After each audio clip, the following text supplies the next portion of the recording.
Like, why do I have to provide my own video camera for myself?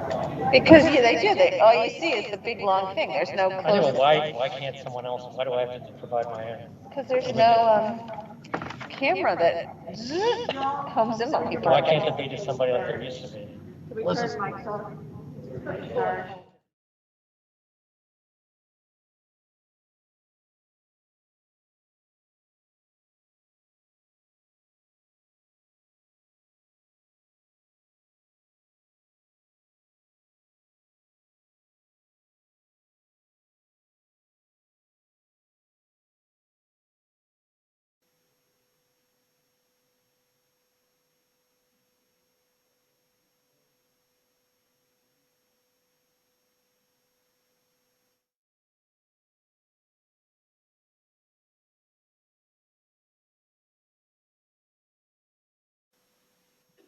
All right, good evening to all. I'd like to call this meeting to order. Today's Monday, September 27th, 2021. We're all delighted to have you here in person with us once again. Before we get to the Pledge of Allegiance, I know we're being graced and honored by Troop 2259 of the Girl Scouts who are here with us. I know you guys want to speak, or you all want to speak in just a minute. Before we get started, would you all like to lead us in the Pledge of Allegiance? All right, so why don't you go ahead. We're going to turn around. The flag is right behind me, so we're all going to face the flag, and I'm going to turn it over to you all to start us off.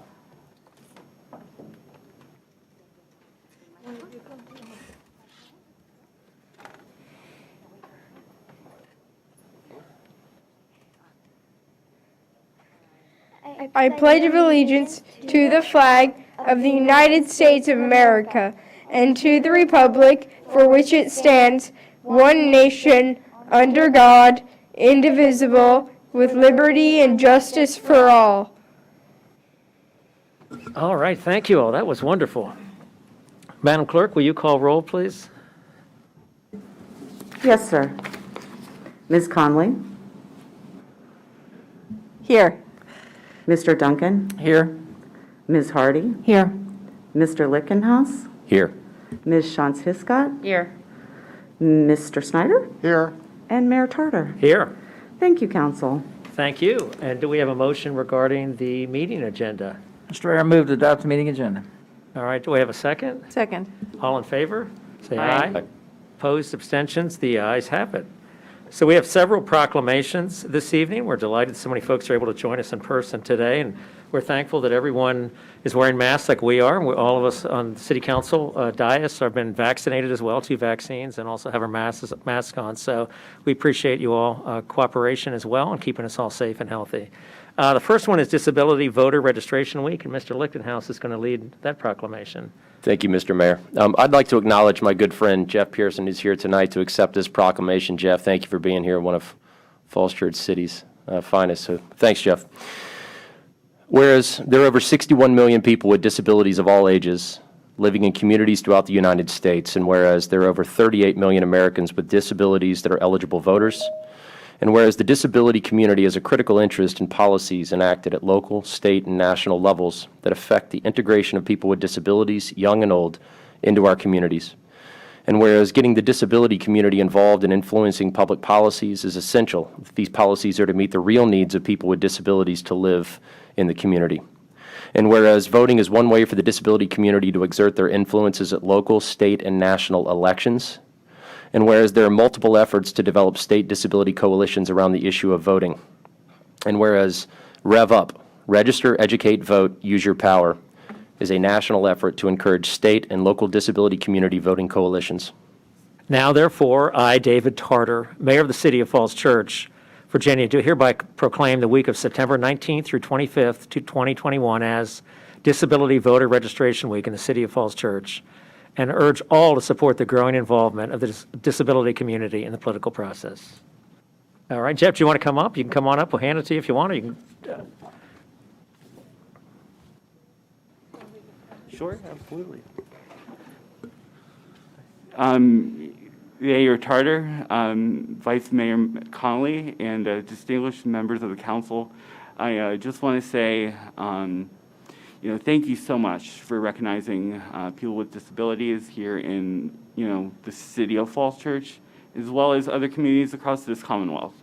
And I'm honored, to be here and represent persons with disabilities.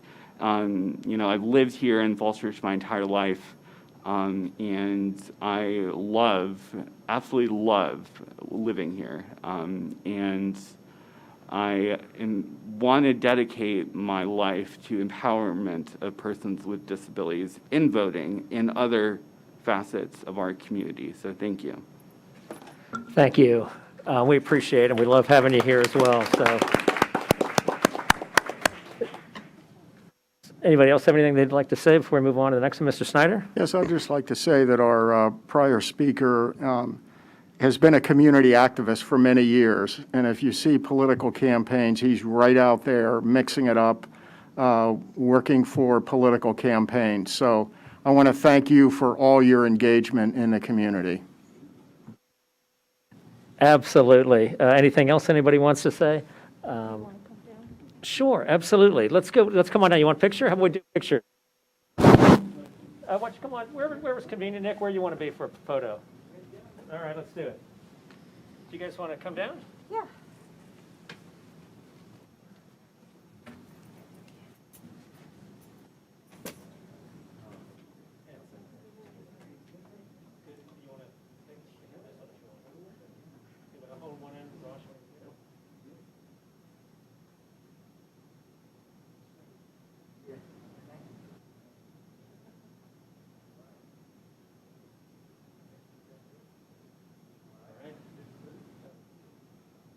Thanks a lot. Appreciate it, man. Take care. Absolutely, my pleasure.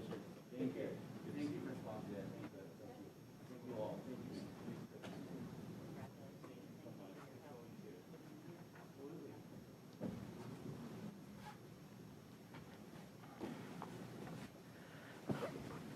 All right, our next proclamation is Energy Awareness Month and Energy Efficiency Day. I don't know if Ms. Hiscott, would you like to do that one? Absolutely. I think we have a Sally Cole one up. That's not what I have on the agenda next. Is Sally here, by the way? I don't know if I've seen her. She's Is watching she online. not coming? Online. Online, okay. Hi, Sally.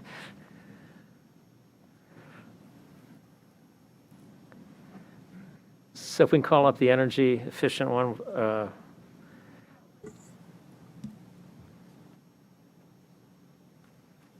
Tell you what, we might be able to just do it. You want to just read off the paper? Sure. I think that's the right one.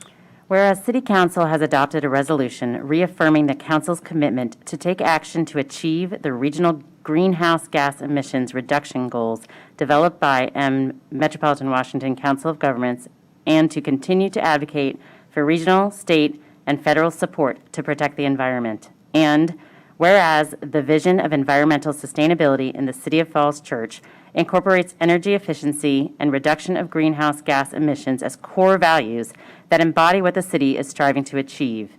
And whereas the Environment for Everyone chapter of the city's comprehensive plan identifies the reduction of energy use in buildings and transportation as a key action to reduce greenhouse gas emissions.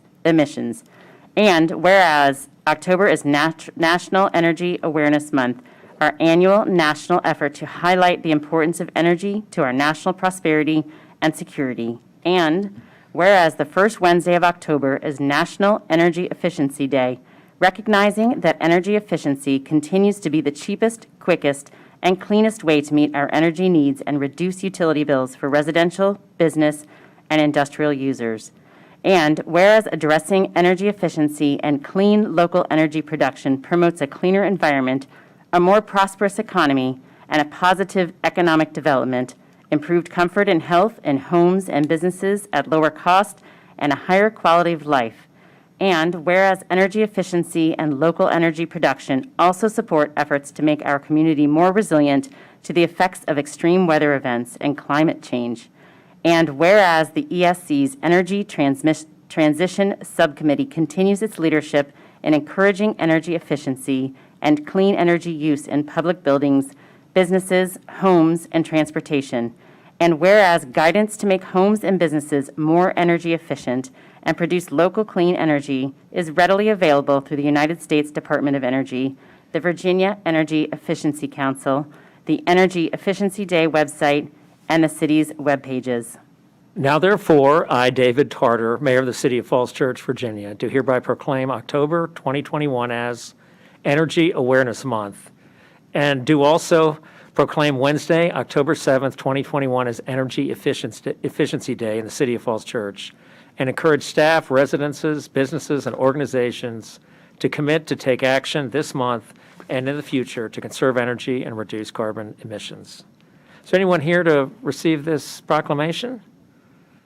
All right, well, let's wish everyone a happy Energy Awareness Month and move on to our next proclamation, which is for Sally Cole.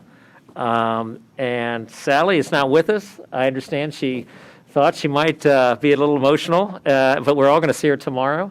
And I encourage all of you to come to the Chamber of Commerce mixer at Roswell Court at 5:30 to 7 tomorrow. And Sally will be there, and I suspect she'll be getting a large fete tomorrow, and we'll all be honoring her there. But for the moment, I'm going to go ahead and start and read this proclamation. Sally Cole has served as Executive Director of the Falls Church Chamber of Commerce since 2004. Whereas she's been the voice of the business community in the City of Falls Church for more than 17 years and has exuberantly welcomed new businesses to the city and supported their success. Whereas Sally created the Live Local Falls Church campaign that encourages locals and visitors alike to patronize Falls Church businesses by eating, shopping, and living locally. Whereas she co-founded the Taste of Falls Church, which is a keystone event at the city's annual Fall Festival and has introduced thousands of people to the excellent cuisine the city's restaurants have to offer. Whereas she modernized the Chamber of Commerce operations by developing an excellent website and social media presence that serves as a valued community resource. Whereas she hosted the annual Chamber galas and numerous luncheons, mixers, breakfasts, board meetings, and committee meetings. Whereas Sally is an ex officio member of the Falls Church Business and Education Partnership Program and works to support the interactions of students with local businesses. Whereas she always keeps the chamber members informed about how city council decisions affect their businesses. Whereas Sally most recently became an expert on COVID-19 relief, funding for businesses, and aided in the effort to support the city's small businesses during the pandemic. Whereas the city council and its staff wish to thank Sally for her collaboration with the city government and her strong advocacy for the Falls Church business community, and to congratulate and honor her on the occasion of her retirement. Now, therefore, I, David Tarter, the mayor of the City of Falls Church, Virginia, do hereby proclaim Thursday, September 30th, as Sally Cole Day in the City of Falls Church, and urge everyone to recognize Sally's accomplishments and wish her well in her upcoming retirement. So even though she's not here, how about a big round of applause, Sally, wherever you are?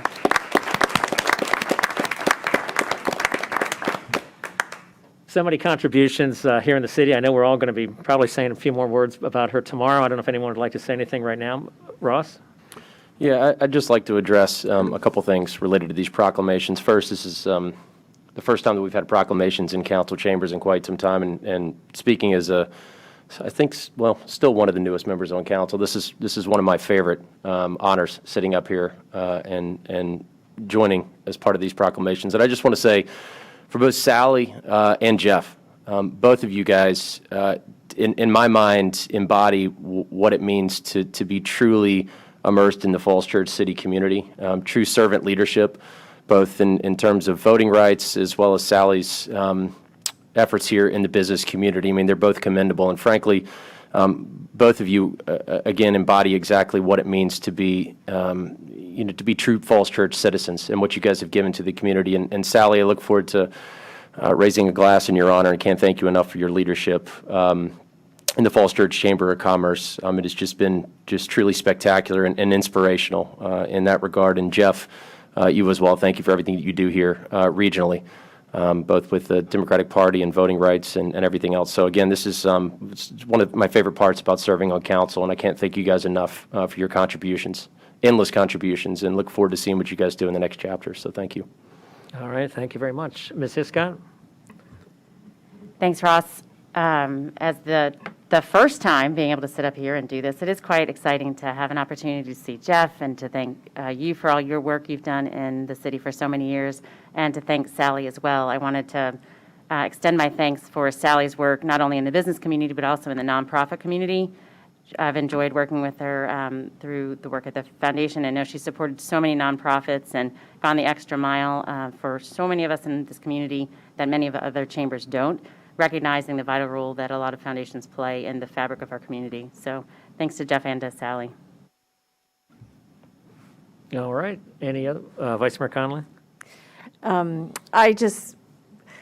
There's so many things to say about Sally Cole, and I work with Sally Cole on a regular basis in my day job in the Business and Education Partnership. She and I do a lot of collaborating, and quite simply, Sally Cole has made Falls Church a better place to live. In the 17, 18 years that she's worked for the Chamber of Commerce, she has brought people together, she has supported small businesses, she's supported large businesses, she's supported community events and nonprofits, and she's a constant presence in so many things in the city. The last time I saw her, we were volunteering at the Tinner Hill Music Festival, and she just spent hours there doing whatever it was that needed to be done, and that's part of the reason why Sally Cole has been such an asset to the city. So we will miss her. I'm glad she still is going to live here, and I hope we can round her up to volunteer for things in the future. But Sally, thank you from the bottom of my heart for all the work that you have done to make Falls Church a better place to live. All right. More to come tomorrow. So everyone come on and join us for the Chamber Mixer tomorrow afternoon. Are there any oaths of office to administer, Madam Clerk? There are not. All right, let's move on to the receipt of public comment. Do you want to summarize the written comments? I will.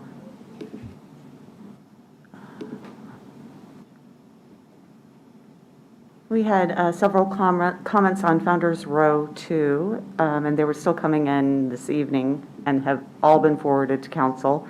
The ones that got into the record before this meeting are from Ellison Brown and Gardner Humphreys of 706 Poplar Drive. They wrote in support of Founders Row 2 primarily because of the developer's plan for 12% affordable housing. Hans Miller forwarded concerns about the traffic impact of Founders Row 2 and requested that City Council delay consideration of the project until the impact of Founders Row 1 on traffic in the area is known. Melissa Polinski of Patterson Street asked that Council carefully consider the Founders Row 2 application, as she does not believe the answer to building the tax base is more residential units and believes that there is time to wait for a better project application. We had several letters about affordable housing policy. The following asks that the requirement that residents of city affordable dwelling units be U.S. citizens or green card holders be removed, allowing immigrants and refugees to apply and be considered for those units.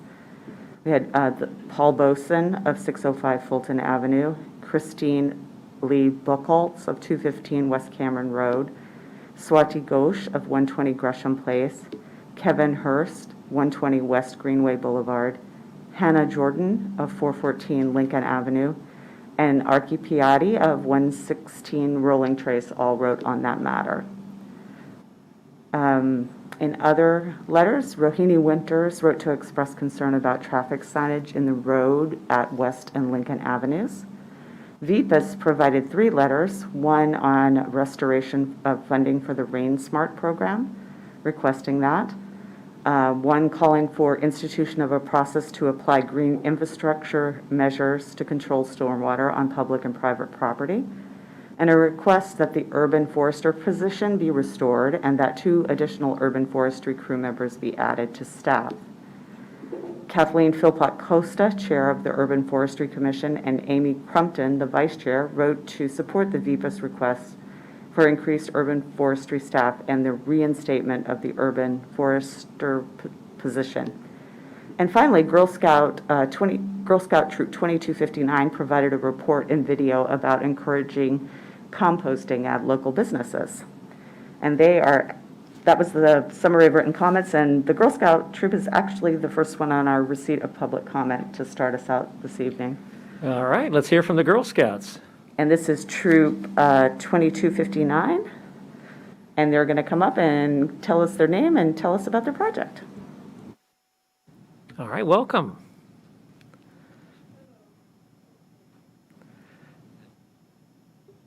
Hello, my name is Samantha Young.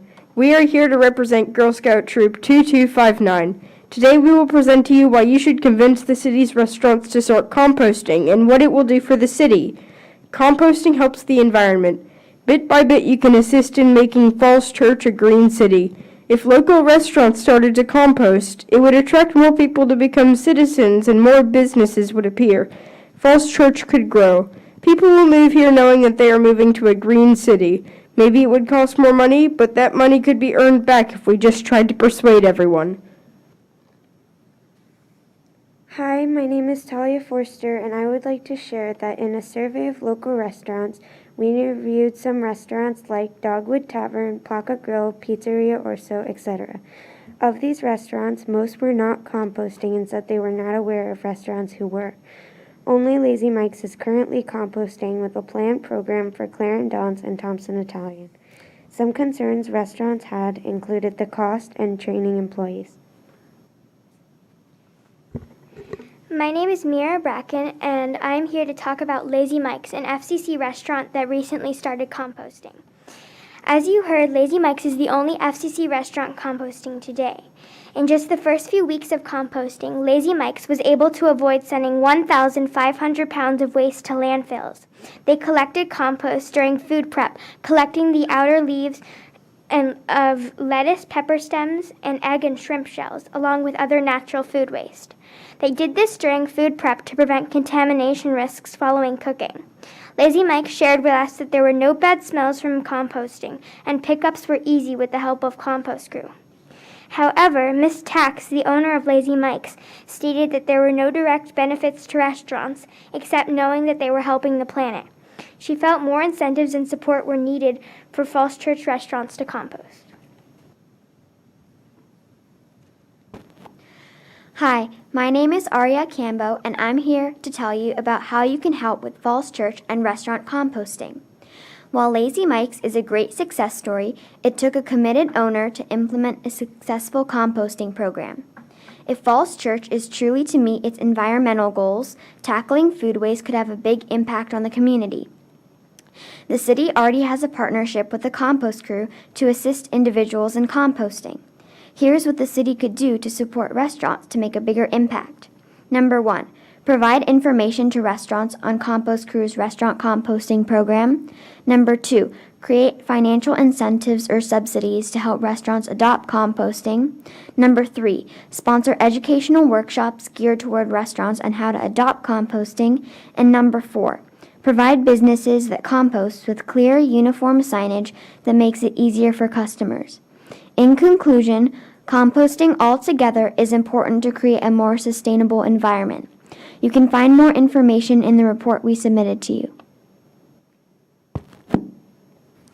All right, thank you. And that report is extremely well done. It's very professional. So I want to congratulate you all on taking the initiative on this important issue. I don't know if Sally Cole is still watching, but if you are, Sally, you got 48 more hours on this chamber head. This is a great idea. And I hope that you all will bring it up with the chamber as well. But there's a lot for us to chew on, Mr. Shields, and hopefully we can, as a city staff, can take a look into this as well and maybe give some thought to how we might incentivize these businesses within the framework of our state law that we have to honor. But it would be great to know if there are things that we can do right now to help along this great idea. So thank you all so much, and we are so delighted you came tonight with us. You're welcome to stick around as long as you can, as long as you don't have too much homework. But thank you again for coming out. Yeah, sure. Let's do a picture. Why don't you guys come forward and we'll take a photo together.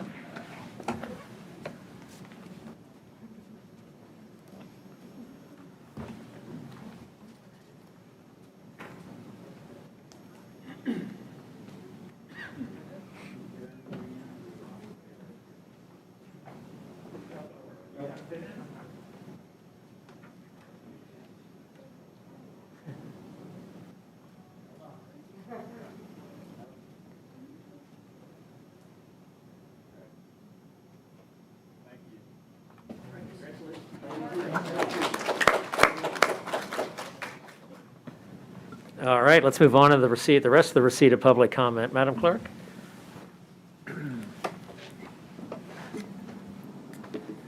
Yes, first we have Hal Lipman. And we do have 3 minutes per speaker. Thank you. All right, Hal. Is that mic on? It sounds a little muffled. Now it's on. Okay. All right, welcome, Hal. Thank you, Mayor Tarter, Vice Mayor Connolly, honorable council members, my friends. I'm Hal Lipman, and I'm here this evening in my capacity as president of Citizens for a Better City to offer some brief remarks about Mike Laub. Before I talk about Mike, let me provide a few introductory thoughts. An engaged and thoughtful citizenry is a key factor that contributes to effective local government in general and our little city in particular. This basic American concept is the bedrock principle of our organization, Citizens for a Better City. Indeed, CBC's most important role since it was founded more than 60 years ago has been to inform, educate, and empower our city's citizens, and having done so, help to shape, build, and sustain Falls Church's unique character, independent spirit, and sense of community. To accomplish what it has over the years, CBC has depended on effective leadership from within its ranks, which brings me to Mike and why I'm here tonight, to honor and celebrate his passing as one of our most illustrious leaders. We were fortunate to have known and benefited from the contributions of this ever so thoughtful and wise man with his very gentle demeanor, who served as CBC's president, as a member of its executive committee, as well as an active rank and file member for decades. Mike also wore many important hats as a civic leader, among them president of the elementary school PTA and member of the Falls Church City School Board. Adding it all up, Mike exemplified much of what makes our city special, contributing his time and talents so generously to make Falls Church a better place. We mark his passing with this brief salute, and in the hope that his shining example will encourage others to serve our community as he did so well. We offer our heartfelt sympathy to his wife Bev and sons Peter and Brian, and thank them for sharing him with us all these years. Thank you so much. And having said that, it is really good to see you all right now in this setting, back where you should always be. Thanks. Thank you, Hal. Thank you for that heartfelt tribute. Next public speaker, Madam Clerk. Yes, next we have Kratzy Stelianova.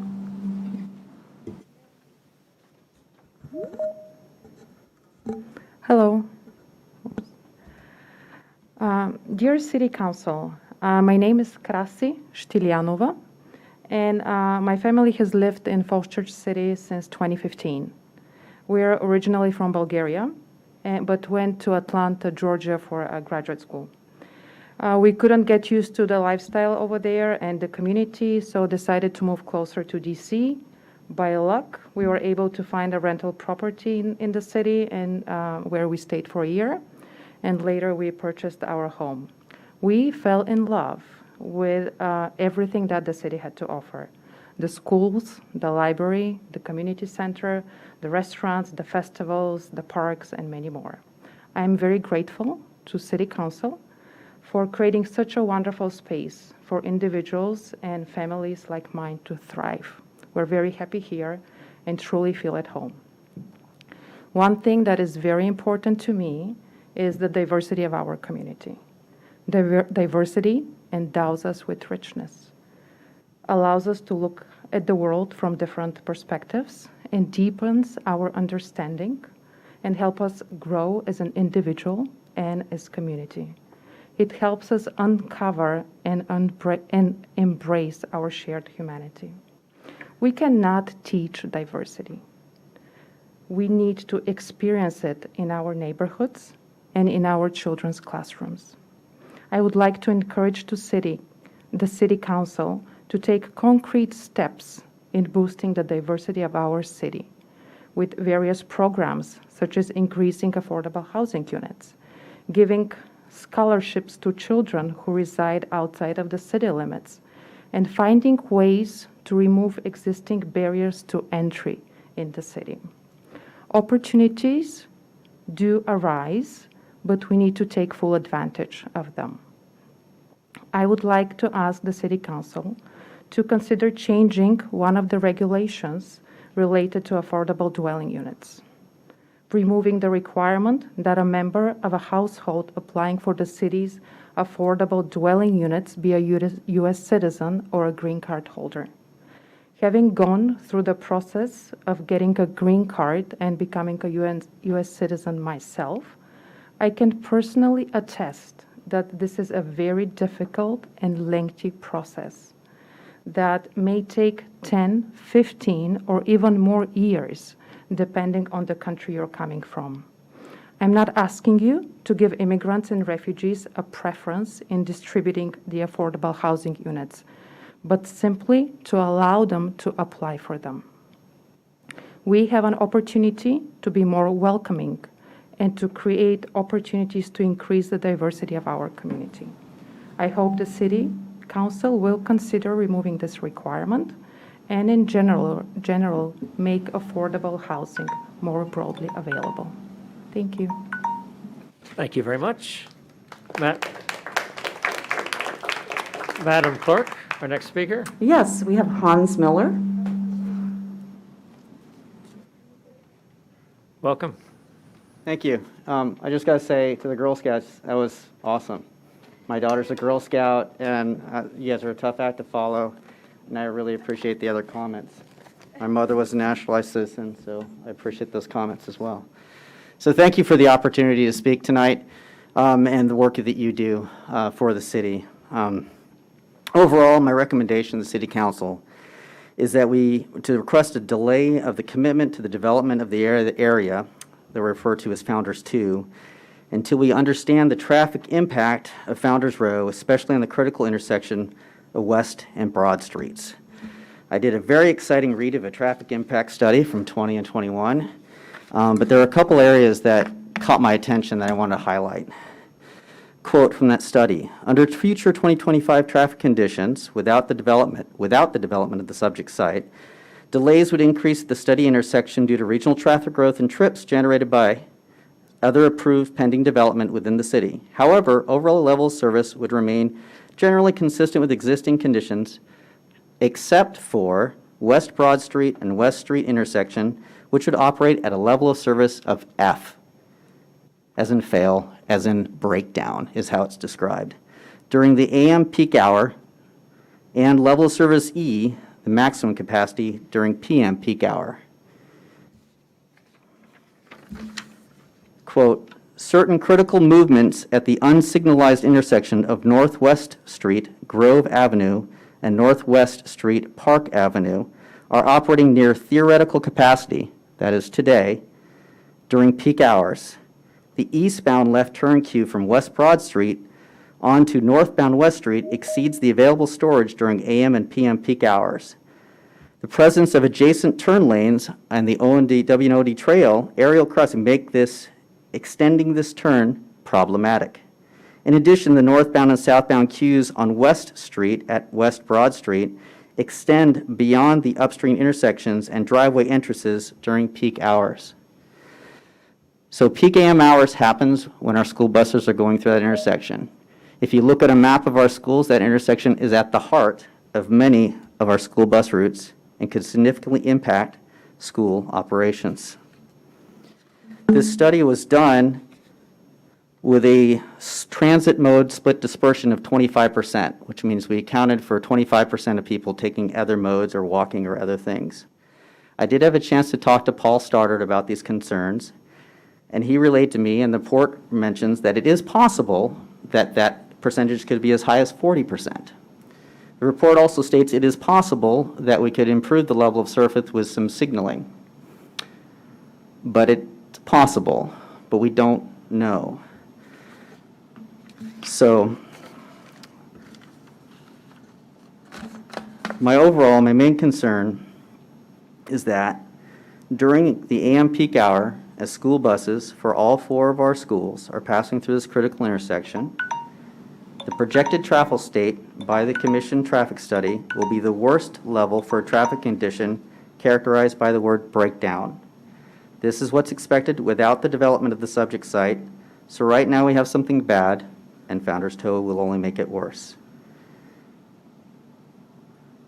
Those conditions could be better, and there are assumptions that might improve, and we can hear arguments about that, but the fact is we don't know. And until we make a decision that is pretty much irreversible and difficult to correct, we need to get actual data on what happens when Founders 2 becomes occupied. Again, I appreciate your time and ask that we take the time to get the data we need before committing to this proposed development. Thank you. Thank you very much. All right, our next speaker, Madam Clerk. Yes, we have Sean Brain.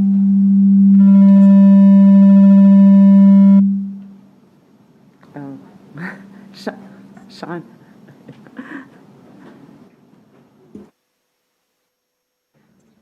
Is that okay? Yep, okay. Good evening, Mayor Tarter, Vice Mayor Connolly, and distinguished council. My name is Sean Brain. I live at 204 Patterson Street with my husband, Mike, and our 3 kids. I'm coming here this evening urging the City Council and those who may be voting in support of or who are on the fence for moving Founders Row Phase 2 forward to please reconsider your vote. I say this not because I'm anti-development, and I believe lots of our neighbors have actually sent letters this evening or yesterday to this end, but rather because I believe that we can do much better.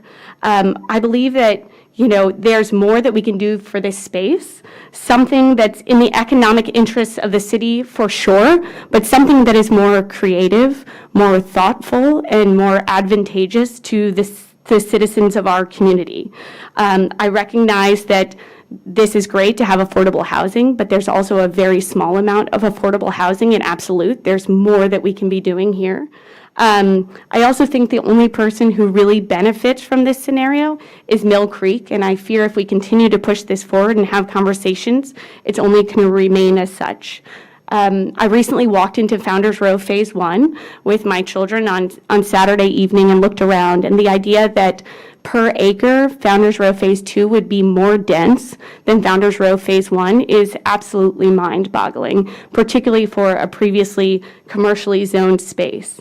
We have amazing development bookending Falls Church City with Meridian High School and with Broad in Washington, and Founders Row not yet complete. I think that we could give it a pause and frankly take a step back and think about even Sally Cole, right? If we look at this space, are we going to be glad that we had an apartment building 10 years from now? Is this the type of difference that we want to make for our community? Or could we do something great, something inspired with this space? A children's museum, a landmark, something that brings people to the city in a meaningful way. So rather than having Mill Creek come to us and tell us what they want to give us, why don't we go out and find developers? I recognize I am not in the real estate business, and this may be turning something on its head, right? But think about, Henry Ford. If we just wanted another car, we would have gotten a faster horse. So let's find a different way, and one that brings excitement to the city and makes me something proud of to bring my children and a legacy for my children as well. So urging you to reconsider if you're voting in support. Thank you. Thank you very much. Our next speaker, Madam Clerk. Daniel Polinski.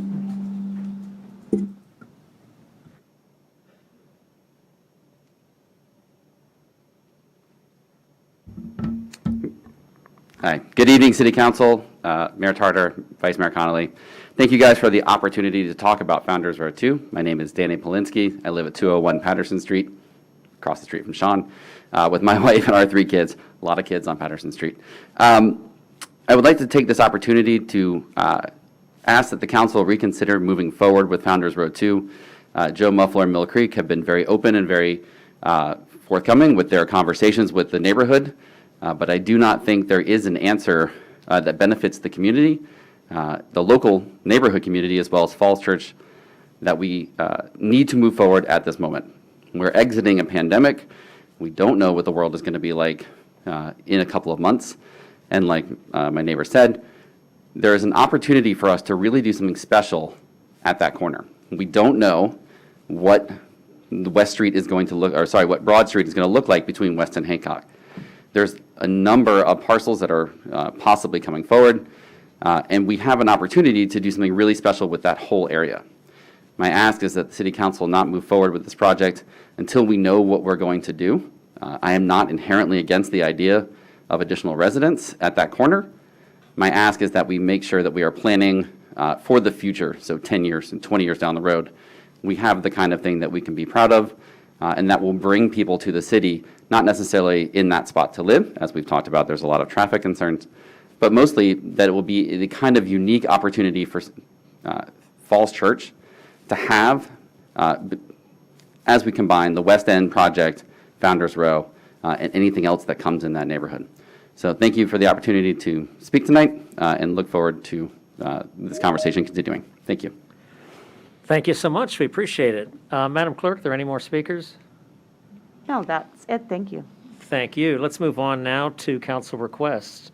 Are there any council requests, Ms. Hardy? Thank you, Mayor. Mr. Shields, following up on, we'll start with the easy stuff and get to some harder things. Based on the public comment we received and the fact that we discussed this last week, I'm certainly interested in moving forward with changing our policy around ADU requirements and removing the requirement for citizenship or green card status. How would we go about scheduling that? Thank you, Councilmember Hardy.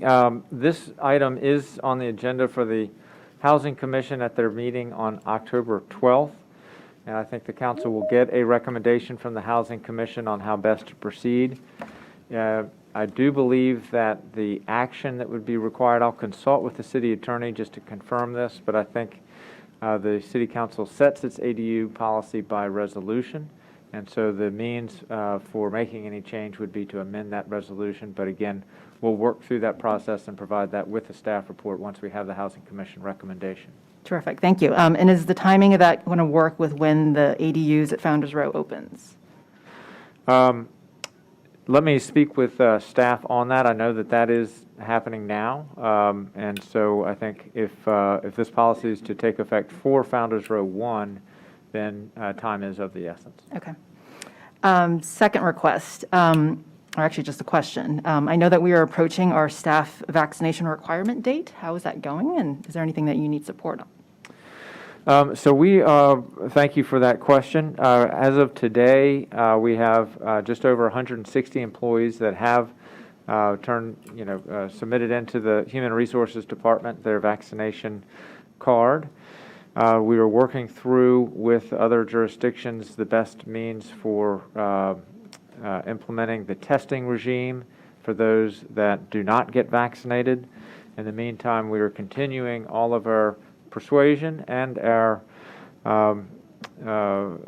work with employees to persuade people to make the choice to get the vaccination. The vaccination is far preferable to testing. It is safe, and it is, the CDC just came out with data just this past week in terms of the tremendous preventative impact the vaccine has on any serious repercussions from contracting COVID. So for the health of our workforce and our community, our main thrust remains to encourage employees to comply with this mandate and to get the vaccination. Okay, thank you. Mike. I'm sorry to interrupt. Could you just say how many total employees we have if we have 160 who've turned that in out of what's the denominator of that? So I am checking on the denominator. If that includes all of our part-time workers, it's a number just over 200. If it's just our full-time employees, then it's a number compared to about 190 that are on staff right now. Thank you. So it's like an 80 to 90% vaccination rate or so? That's my understanding, but again, this requirement does apply for part-time employees as well, so I want to just get that clarity in terms of the full-time versus the part-time. Great, thank you. My third item is I want to thank staff, planning staff in particular, for holding the Berman Park meeting on Saturday, talk about the changes. I thought when I was there was good turnout of the neighborhood as well as residents in the fields. On the park changes itself, so I know that we were there kind of with a two-pronged approach, both to talk about the changes on Irving, Kent, Ellison, and Spring, as well as in case we heard from residents of the fields. But on the easier stuff first, the next steps, I believe, I guess, are to incorporate feedback based on what the planner heard. When will we know kind of what the plan is for that park? So we will come back to City Council just to give a report on what we heard at that meeting, and have a discussion with discussion with council about any changes to the scope of work. Some of the trade-offs are increased sidewalks and sort of the width of the bump outs where the park is versus on-street parking. And so working through some of those issues with the neighbors is very important, and we want to get a good resolution to that. Great. Yeah, before it moves forward, I think the neighborhood just expects people to circle back around with what they heard and what the plans are. On the second part of that meeting was hearing from the residents of the fields and, frankly, the really unacceptable living conditions that we're hearing about. Just for the rest of my colleagues to know, I think the Housing Commission showed up and was there to kind of meet with residents. I think they planned another meeting on October 12th, right before their Housing Commission meeting. So I think the community's welcome to attend. We're welcome to join and meet with residents. We've also invited Legal Services of Northern Virginia in case they can be a support to residents there. And then the fourth thing I want to bring up is the pedestrian accident that happened last week at Fairfax and Broad. I want to understand where things stood, as well as kind of the steps that we're taking as a city to make sure that does not happen. Do you have an update, Mr. Shields? I don't have an update on that case, and I don't think I can really am at liberty to speak specifically about that case. In terms of overall safety, it is something that we're looking at that intersection just in terms of lighting and other issues, just to understand if there are things that the city can do to improve safety at that location. And I'll give a report back to the City Council on That one intersection I actually ran by this morning. It's a really long intersection. It's kind of this weird diagonal one. And so I think in general, best practice seems to be for us to shorten intersections where we can. And so I'd recommend that we add that into the many other things in our toolbox. Road design, retrofitting kind of our streets, frankly, that are really car-centric is important. I think we've all talked about and supported speed limits. But I think things like the road design, sidewalks, enforcement, which I know we hear resoundingly from our residents that we want more of. I would like to see faster action on those speed cameras. I think it's unrealistic for us to expect police officers at every intersection. And so now that we have the ability to add red light cameras and speed cameras in those school zones, I would like to see those implemented as soon as possible. So please come back to us, Mr. Shields, with what you need from us to make that happen. That's it. Thank you. Mr. Lichtenhouse? Thank you. Yeah, to Letty's point, I cannot second that strongly enough in terms of dealing with pedestrian safety.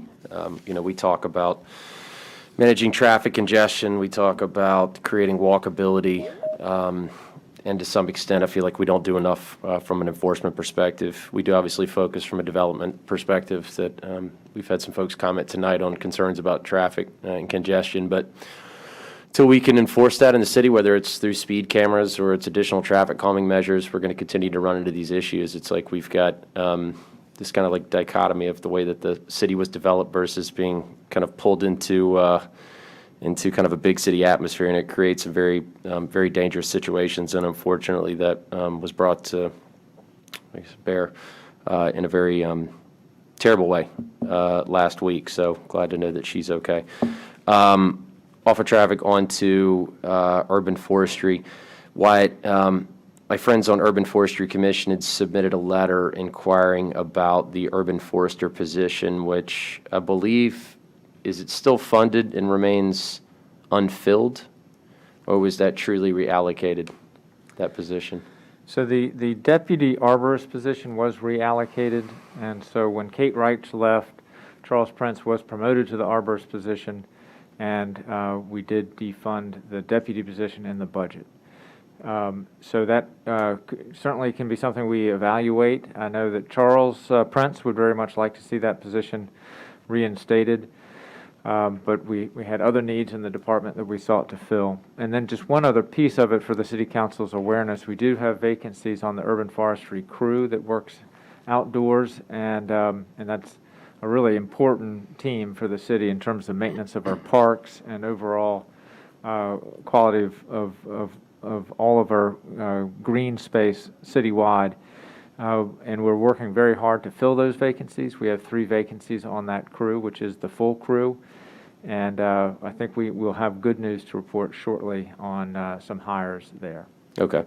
That's good news. I mean, I don't know what the full tree index is, but it's pretty massive for one person to handle. And as we talk about building out more green space, it's going to take more staffing resources. But I do understand that we had to make some difficult choices over the last couple of years, but I would hope to be able to backfill those because, we continue to talk about the things that we want in this city, whether it's through new development or investment, ARPA funding, capital improvements, and we talk about walkability, we talk about green space, but we continue to underfund these areas, and so I would ask fellow council members and city staff to dig deep and think about where we want to make investments on the things that matter to us most. And this is certainly one of those areas that if we neglect that green space, all the money in the world in terms of investment up front will be lost in the long term if we can't maintain that. And I would certainly put an emphasis and an exclamation point on some of the projects that will be coming out of the ground. They're going to need a more intense maintenance, and that may be my second act after City Council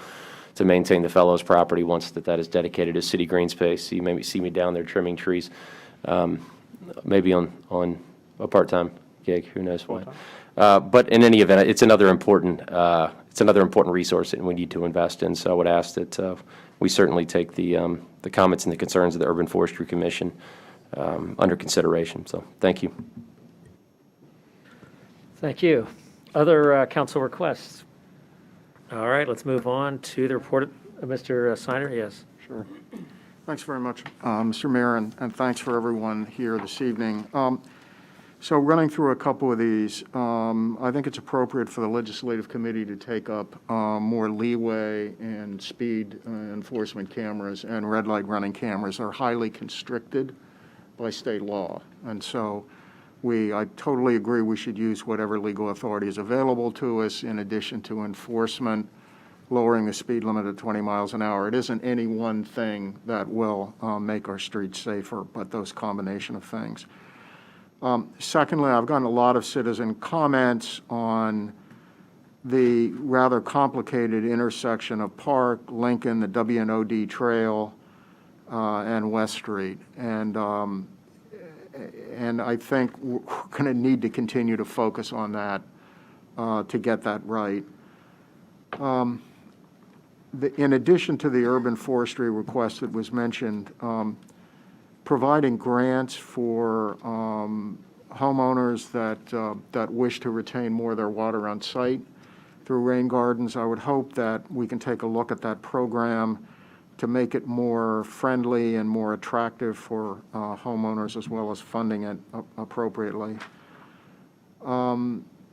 There was a request from the Environmental Sustainability Council to look at a separated bike path demonstration project, and I hope we'll find a way to do that.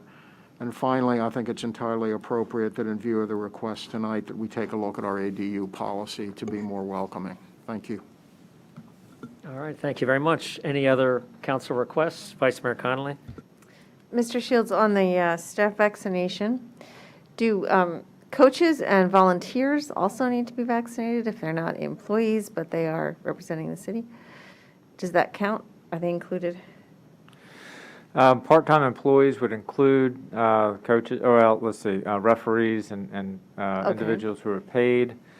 Volunteers were not subject to the policy. Okay. Contractors are subject to the policy, and we've been working through the logistics of that as well. So that's a quick summary. Okay. And I could get back more information just on Rec and Parks outreach and work with volunteers, because I know it's been a big area of concern and work through the past months, and I can get more information to council on that. And then I'd also be interested in the plans for winter sports this winter. I know tryouts start for basketball. That's right. How will we handle that with masking and kids in gyms? Mm-hmm. That's all I have. Thank you. All right. Unless there are other council comments or requests, I'm going to go ahead and turn it over to Mr. Shields for the report of the city manager. Thank you, Mayor Tarter. If I could just report on two things. One, there have been announcements, important public health announcements over the past week with respect to booster shots for those who've had the Pfizer BioNTech vaccination. And I won't go through all the information and repeat it here, other than to encourage people to either sign up for the city's weekly COVID update, because it does provide really concise and accurate information that people can use with respect to developing public health information, and links to that newsletter, as well as all sorts of other information, can be found on the city's webpage. So I encourage people to go to those sources for information that is relevant to the city. And secondly, there was a question tonight just about the intersection at West Street and Park Avenue, and we do have that signal. That's a new signal that's associated with the Founders Row project, and we have that signal currently on a blinking red condition, which we will continue until Monday next week. Then we will, with a lot of public notice in terms of the message board signs, which we will turn on again as getting closer to that Monday, to alert people to the new signal configuration. Staff did study that intersection and study the behaviors when we went through the first timing and signal timing configuration, and we've made changes to that.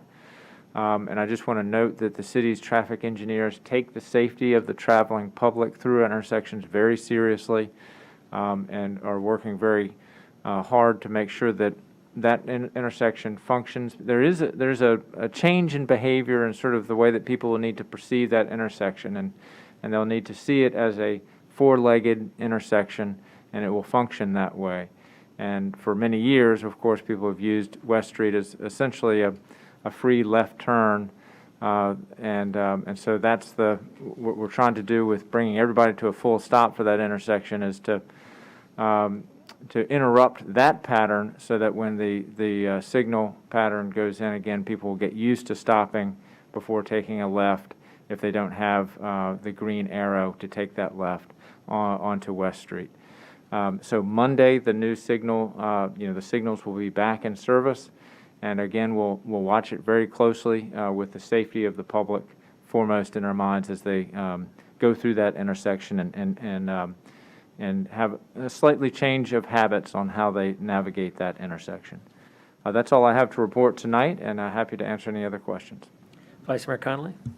Mr. Shields, it seems like the street signs there around Founders Row are abnormally large. The ones that say Broad Street, West Street, they don't look like there are traditional Falls Church City street signs. That's correct. They will be changed out to the size that we're used to seeing. Okay, very good. Thanks. All right, any other comments? If not, let's move on to business on the agenda. Madam Clerk? Yes. Our first item is TR 21-31, resolution to endorse a second Virginia Housing Amazon REACH grant application in the amount of $3.75 million to preserve and increase affordable housing in the city of Falls Church. Mr. Shields? Thank you, Mayor Tarter. Cindy Mesters, our staff lead on this. She and and Dana Lewis, but Cindy will take the lead on this presentation. Yeah, we have heard this several times, so keep it brief if you can. Thank you, Mayor and Mr. Shields. Yes, let me just highlight that you did have a robust work session discussion on this, as well as a public briefing on the September 13th meeting.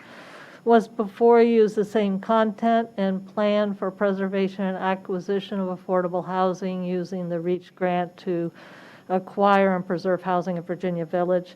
The ask before council this evening is to endorse the grant application that's due this September 30th, and the staff report includes that resolution. Additionally, the council's packet included the support letters from EDA and the Housing Commission and the draft grant application. That is 98% done. We're adding some attachments and resources and cleaning up formatting, but the content is before you. With that, staff recommendation is to endorse the resolution, and we'll submit the application before the deadline this September 30th, Thursday. Thank you, Mayor. Thank you. Any questions? Ms. Hardy? Before I move to adopt, it still preserves the ability for us to change our partners or not a partner or private options. Is that correct? Does not preclude us from exploring those? Yes, the grant is written with the required developer per the application to be ready and competitive, but we've listed the flexibility to explore near-term partnership or long-term partnership on the redevelopment. Terrific. With that, go ahead. Yeah, just a couple comments here, Cindy. So generally, I'm in support of this. I do just want to emphasize something, and I know we talked about this in our one-on-one meetings, but lines 23 through 31 and lines 94 of 101 in the staff report, I just want to draw everybody's attention to this because what is being contemplated in terms of a potential redevelopment scenario is fairly complicated. And there are a lot of details for us to work out in terms of this redevelopment deal or potential redevelopment deal. With that being said, I commend staff for getting creative to go after these grant funds, and I do support it. But there is a lot to be done in terms of this potential partnership for redevelopment at some point in the future. And so I want everyone to know that while this is it's a great idea to go after this money, and it is certainly a noble endeavor. This is a very complicated development deal that's being that's being structured here, and so we're going to need to spend quite a bit of time digging into the details to get it done. And to Councilwoman Hardy's point, none of this is going to lock us into a specific development deal as laid out here. This is just kind of the bones of that potential development. So there's a lot of work to be done on this for folks that are following it, because I have had some calls and emails concerned about what is being proposed. This is not a formal proposal for a redevelopment. This is an application grant with some structure around a potential strategy for redevelopment, and there's a lot to be done here to get us to the finish line. But going after this money and the overall concept behind this and what we are trying to accomplish from an affordability perspective is something that I certainly support, but there is still a lot of work to be done here. So Cindy, thank you guys for that work. Those are my comments for tonight. Thank you. Any other comments? We have a motion. Do we have a second? I actually need to make the Second. motion. Oh, you didn't You make not made the motion? say- I thought I you officially mentioned made the it, so may I move to adopt TR 21-31? All right. Second. Ms. Hiscott on the second. Any further comment? Any comment from members of the public? Seeing none, the matter is closed. The public, Vice Mayor Connolly. I just want to say thank you to staff and to my fellow council members for work on this. It is a huge project, and there's been a lot of refining as we go along, so I appreciate all the work that's gone into it. Thanks. All right, thank you, Madam Clerk. Ms. Conley? Yes. Mr. Duncan? Yes. Ms. Hardy? Yes. Mr. Lickenhouse? Yes. Ms. Shantz Hiscott? Yes. Mr. Snyder? Yes. And Mayor Tarter? Yes. Motion carries 7-0. Thank you, council. All right, next item. Next, we have TR 21-30, resolution to name the city property as 7100 Gordon Road as the Robert L. Goff Operations Yard. Mr. Shields? Thank you, Mayor, members of council. As the clerk mentioned, the resolution that's before the city council is to rename the property yard as the Robert L. Goff Operations Yard. And the request tonight is for council to consider this resolution and to refer it to the Planning Commission, the Historical Commission, and the Rec and Parks Advisory Board as called for by city code, and to schedule a public hearing and formal consideration of this resolution at your meeting on November 8th. And if I may, if I could just say a few words about Robert, who is one of the best-known members of our community, but I would like to just say a few words. Robert Goff retired from the city on July 1st, 2021, after over 40 years of service to the city.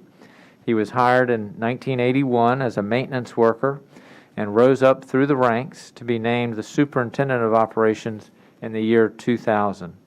He was named as the city's Employee of the Year in 1997 for his outstanding work in the city water utility. In his career here, Robert was always someone that you could depend on. DPW operations have developed the highest reputations as the ones who can get the job done.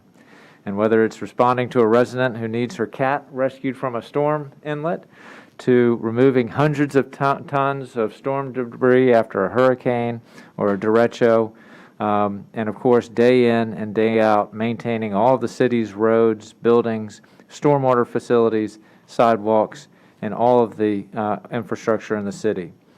I also would just note that Robert was born and raised in Falls Church as a product of the Falls Church school system all the way through, and he followed in the footsteps of his father, Lawrence Goff, who made his career with the city in public works. In many respects, Robert made the property yard his second home, and we're eternally grateful to his wife Kim and his daughter Lindsay and son Christian for allowing the property yard to serve as his second home.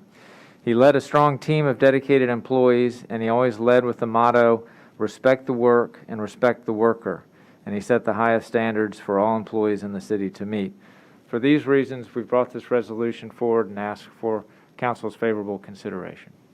All right, thank you. Certainly a worthy person and a great employee of the city. So I think we're all probably in agreement that this is a wonderful thing to do.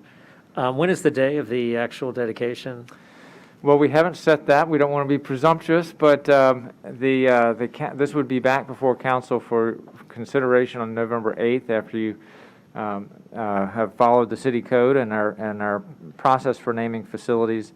And we will begin the planning of how we would celebrate this renaming in due course after that action is taken. And so we would schedule that for later in November. Got it. All right. Any comments or questions? Any member of the public wish to speak to this matter? Seeing none, the matter is closed to the public. Do we have a motion? Time for a motion, Mr. Mayor. Yes. Move to refer TR 21-30, the Planning Commission, Historical Commission, and Recreation and Parks Advisory Board schedule a public hearing for November 8th, 2021, and advertise the same according to law. All right. Do we have a second? Second. Mr. Lichtenhouse on the second. Madam Clerk? Ms. Conley? Yes. Mr. Duncan? Yes. Ms. Hardy? Yes. Mr. Lichtenhouse? Yes. Ms. Shantz Hiscott? Yes. Mr. Snyder? Yes. And Mayor Tarter? Yes. Motion carries 7-0. Thank you. Thank you. Next item, please. Yes, we have the two items for the Mill Creek Residential Trust application. Would you like me to read those together? Yes. Okay, we have TO 21-08, ordinance to amend the official zoning district map of the City of Falls Church by rezoning approximately 0.98 acres of land from T1 transitional to B1 limited business located at 1001 and 1003 West Broad Street, real property code numbers 52-102-065 and 52-102-060 on application by Mill Creek Residential Trust, LLC. The second item is TR 21-06, resolution to grant a special exception for residential uses within a mixed-use development project and to increase the building height within a bonus of 30 feet to a maximum height of 85 feet for a mixed-use development project on approximately 2.07 acres of land located at 1001 and 1003 West Broad Street, real property code numbers 52-102-065 and 52-102-060 on application by Mill Creek Residential Trust, LLC. Thank you. Mr. Shields? Thank you, Mayor Tarter. So we would, as the clerk noted, we'd handle these two items together as a unified public comment period and a unified staff report. What we would propose tonight is first hear from staff, and we're joined by Paul Stoddard and Jeff Holleran. Jeff Holleran's been our lead planner for this case, and they are on this meeting virtually. And in the room, we're also joined by a representative of Mill Creek Development, Joe Muffler, and he also would like to provide an update and a presentation for the City Council. And so with that order, I think we would first turn it over to the planning staff for staff presentation, and then to Mr. Muffler. All right, let's go. Thank you, Mayor Tarter, and members of the City Council. Again, I'm Jeff Holleran. I'm the lead case planner for the project. The staff report tonight is more or less the same that you've been presented in recent work sessions. So in the interest of time, I'll briefly read through the staff requests and recommendations, along with a tentative schedule for moving forward. So tonight, Council is requested to grant a first reading of a draft ordinance and resolution for the proposed Founders Row 2 mixed-use redevelopment project and also to refer the project out to boards and commissions for review ahead of a final vote tentatively scheduled for spring 2022. After reviewing down on line 16, after reviewing the latest application materials and evaluating them against the city's adopted policies, staff recommends that the council grant first reading and refer the project proposal to boards and commissions. Staff has several recommendations for the applicant to focus on as part of future submission in regards to number one, significant commercial space, to provide greater commercial uses and more specificity of proposed commercial programming and how it will fill a significant community or neighborhood need. Second, to strengthen the environmental design of the proposal, including the amount of open space and green space, use of green infrastructure, the availability of electrical vehicle charging stations, and the reduction of heat island impacts.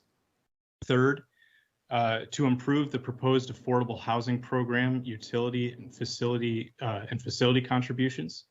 Four, in regards to the neighborhood, we'd like to see continued coordination to address neighborhood concerns regarding transportation access and safety. And number five, in regards to urban design, staff would like to see continued refinement and improvement of streetscape, architecture, and building design. Staff also recommends that if the project is referred to boards and commissions, that the developer's performance in meeting the commercial commitments of the nearby Founders Row project should be assessed prior to final consideration of Founders Row 2. So as I mentioned before, you've seen this staff report, or you've seen this project the last two work sessions. But a summary of the items discussed are in lines 41 through 53 of the staff report. But I think what would be of most interest to the council tonight may be the voluntary concession comparison table, which is shown as attachment number 10. Council was presented with this table last week, but has been further refined to adjust for inflation. The applicant has also helped to provide staff with more accurate cost estimates for sidewalks, bike racks, lighting, paving, pavers, plantings, and hardscaping. On line 63, there is a brief overview, line 63 of the staff report. There's a brief overview of the project for those who may not be familiar with the current proposal. So the project is a mixed-use building with a maximum height of 76 feet, comprised of the following components. The building height, that's a typo on the staff report. It's 76 feet along West Broad Street to 30 feet along Ellison Street. The building is also up to six levels of residential multifamily rental apartments, 280 in total.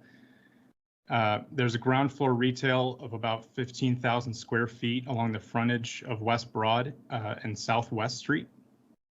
There is 5,800 square feet of ground and second floor office space, along with 5,000 square feet of co-working space. And there is also 433 spaces of underground parking. I'd now like to jump to line 563. Jump way ahead, line 563 to the tentative schedule. As you can see, that this application was initially submitted in November, and since then we've had several work sessions, including one board and commission workshop hosted by the Planning Commission in April. We've had one submission since then and one amended submission. A couple of work sessions, and we are now tonight at what is hopefully a first reading and referral. If first reading and referral is granted, we're looking at a October and November board and commission review. Middle of November, that would come back to City Council to review the comments given by those boards and commissions. We're looking for winter and spring. We would see a revised submission from the applicant and review that. And then what staff has in a tentative schedule is that a City Council public hearing and a second reading. The proposed motion indicates March 28th, 2022, but that's subject to change as a result of council guidance. So as I mentioned, like the staff report is largely what council has seen over the past couple of weeks, but I would be happy to answer any questions if you have them. Thank you.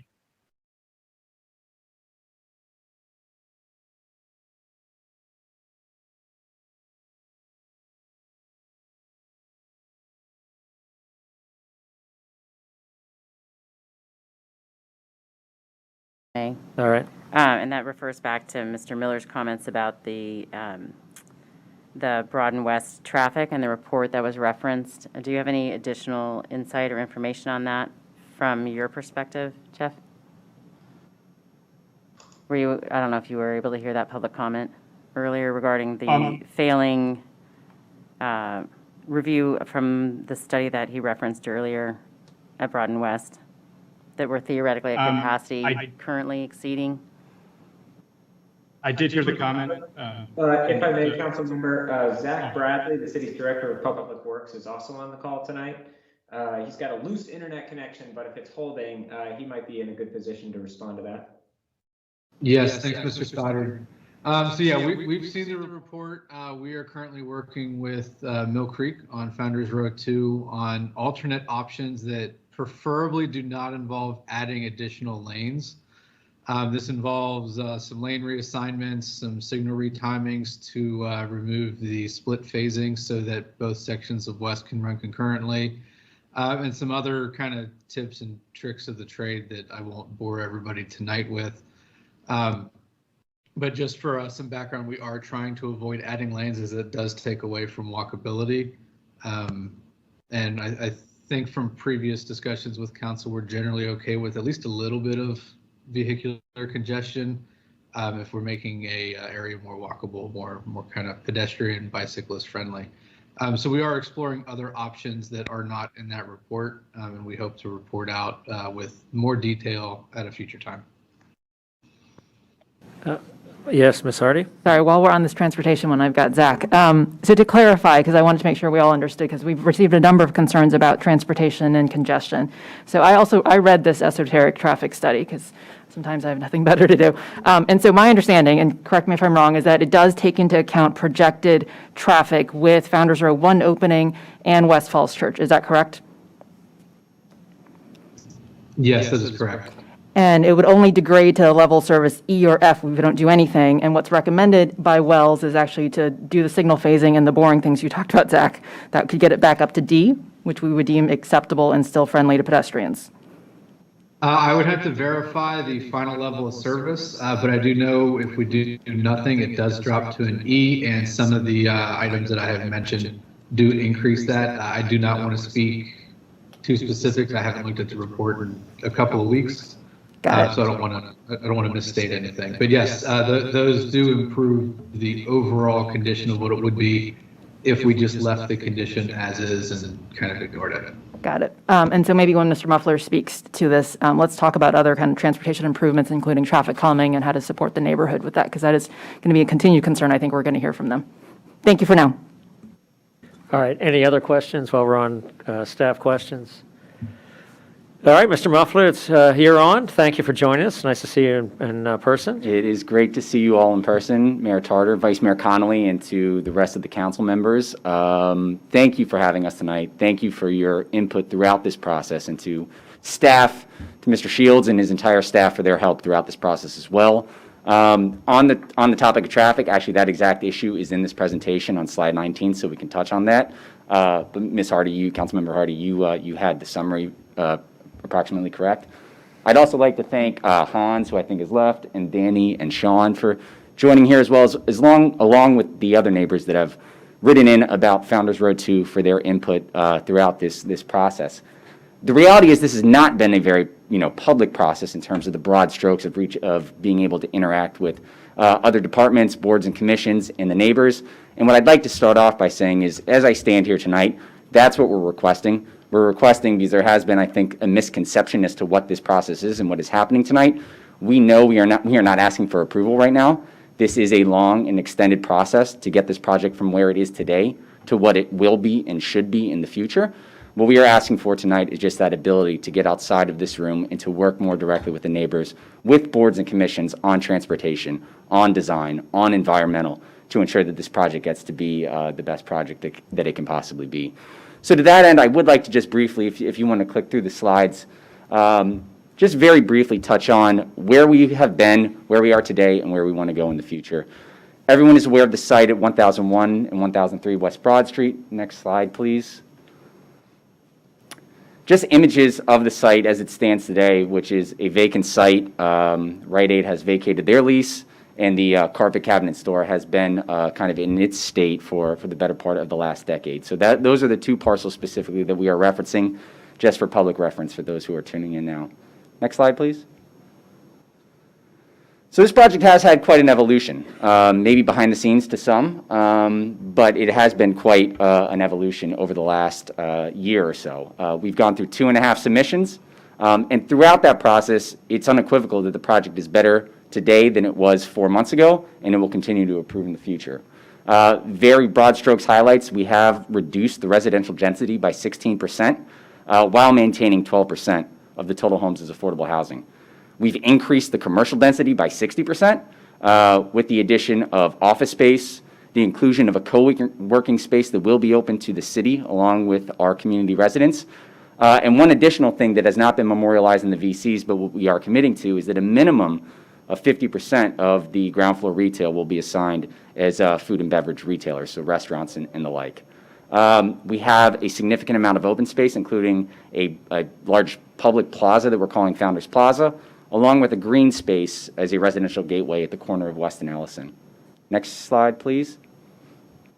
Our VCs, which we'll touch on very briefly later, focuses on environmental sustainability, including a commitment to LEED Gold. In addition, as a part of the new secondary criteria, we are also proffering a minimum of a 20% improvement over the energy performance baseline. Increased car charging stations, so it's 5% of the total parking, along with future proofing. Increased stormwater capacity, we have cash contributions, and the design. That's a point in case is something that we have done to the best of our ability, and we sincerely look forward to working with the AAB and additional parties to improve the architecture from where it has gone now. Next slide, please. The updated program has already been touched on, as I've summarized it, but just for reference, 280 apartment homes, 12% of which are affordable, and about 25,000 square feet of commercial, 26,000 square feet of commercial, which includes the co-working and the office space. Next slide, please. The residential community we've discussed, we are capping the amount of homes that are 2 bedrooms and above at 8 total units, which is accretive to the fiscal impact and certainly helps reduce the impact on the school system. And again, all the while maintaining the commitment to affordability. For 34 total homes, or 12% of the total home stock.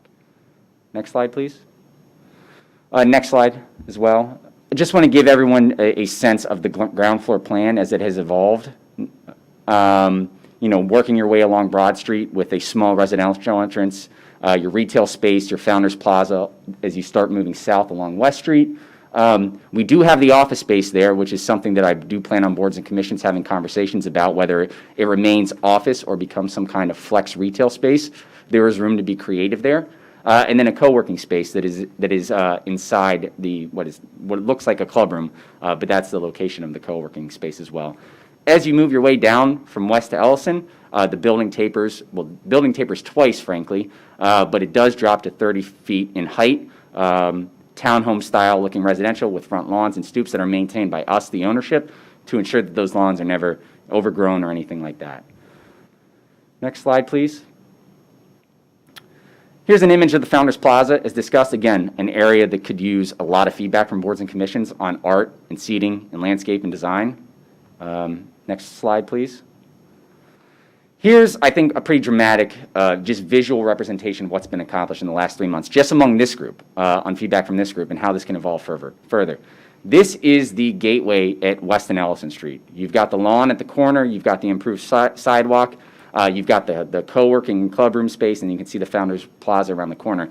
The inset is the current condition today with the overhead lines, the small sidewalks, and a crosswalk that's not signalized or anything like that. Next slide, please. It's a big image. Well, this was supposed to be the picture of what this looked like 4 months ago, just to show the change that occurred during the design process. There it is. So that's what it looked like before, again, about 4 months ago, as opposed to where we are today. So I think that there's already been a significant improvement in the architecture of the project. Next slide, please. The lawn, I've already mentioned, in terms of being the residential gateway component, something that we would continue to work on. We have relocated the entrance to the residential building off of that corner. We've put in more green space, less hard seating, et cetera. That's an image of it. And the next image also provides kind of that pathway along Ellison Street to provide connectivity, to provide better walking opportunities, bike opportunities, et cetera, for both local residents, new residents, and anyone trying to get to the WNOD trail. Next slide, please. Green elements I've touched on. We have a very large open space ratio. The tree canopy coverage is significantly larger than it is at phase 1. On-site stormwater treatment, 20% reduction over the 10-year runoff. And then the car charging stations, as we've mentioned. Oh, and then included in that open space ratio are green roofs. There has been feedback as to can we explore more opportunity for green roof? And the answer is absolutely yes, we can explore that. The variety of commercial uses, which I'm going to expand on in the next slide, something that you haven't seen before. Again, a minimum of 50% of that ground floor square footage is going to be for restaurant, food and beverage use. We have programmed it as being neighborhood serving retail, retail that residents can use on a daily basis, not just for a date night or for an entertainment use, but true daily retail use as well. We have flex office space, which again I think is kind of open to conversation whether it remains office or becomes additional just typical retail or something more creative, along with a shared co-working amenity. And when I say shared, it's open for membership to outside members of the city, residents of the city, along with residents of Founders Row Phase 2 as well. The next slide I think is pretty compelling. This is new. This was included in your package. This is our ideal merchandising plan. This is something that will evolve with feedback from the EDA and boards and commissions and council. But if you can see on the merchandising plan, some of the uses that we have conceptualized here, moving from left to right, we would love to find a neighborhood convenience mart or pharmacy, somewhere that we can find daily goods, items off the shelf that people can walk to and bring home. We've heard that consistently from residents and from neighbors as being a use that we'd like. We have 2 neighborhood service spaces, which can be a variety of things, one of which is non-food, whether it's a barber or a salon or a day spa or something of that ilk.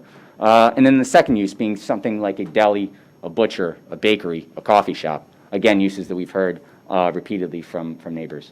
And then we have 3 restaurant spaces, whether they're fast casual or for full service. You have the opportunity to divide those spaces accordingly. I think what this slide communicates is that while going back, if you're just looking at that ground floor plan and you see this 15,000 square foot blob, it's hard to visualize the impact you can have, the amount of use you can pack into that space, and the reality is you can do a lot with this space. And this does not even account for the 5,800 square feet of flex office or retail space.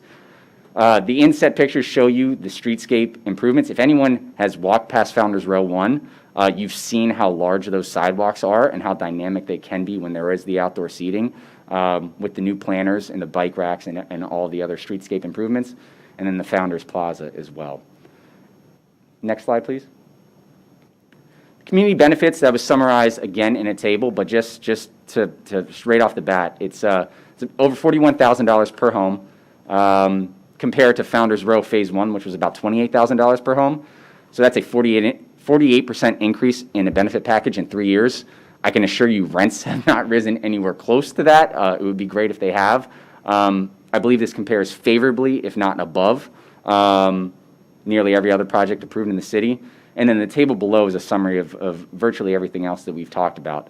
And the capital contributions is something we have spoken of in the past. The large benefit here, the large value is in affordable housing, but there is a significant amount of work in infrastructure, utility undergrounding, streetscape improvements, et cetera. Next slide, please.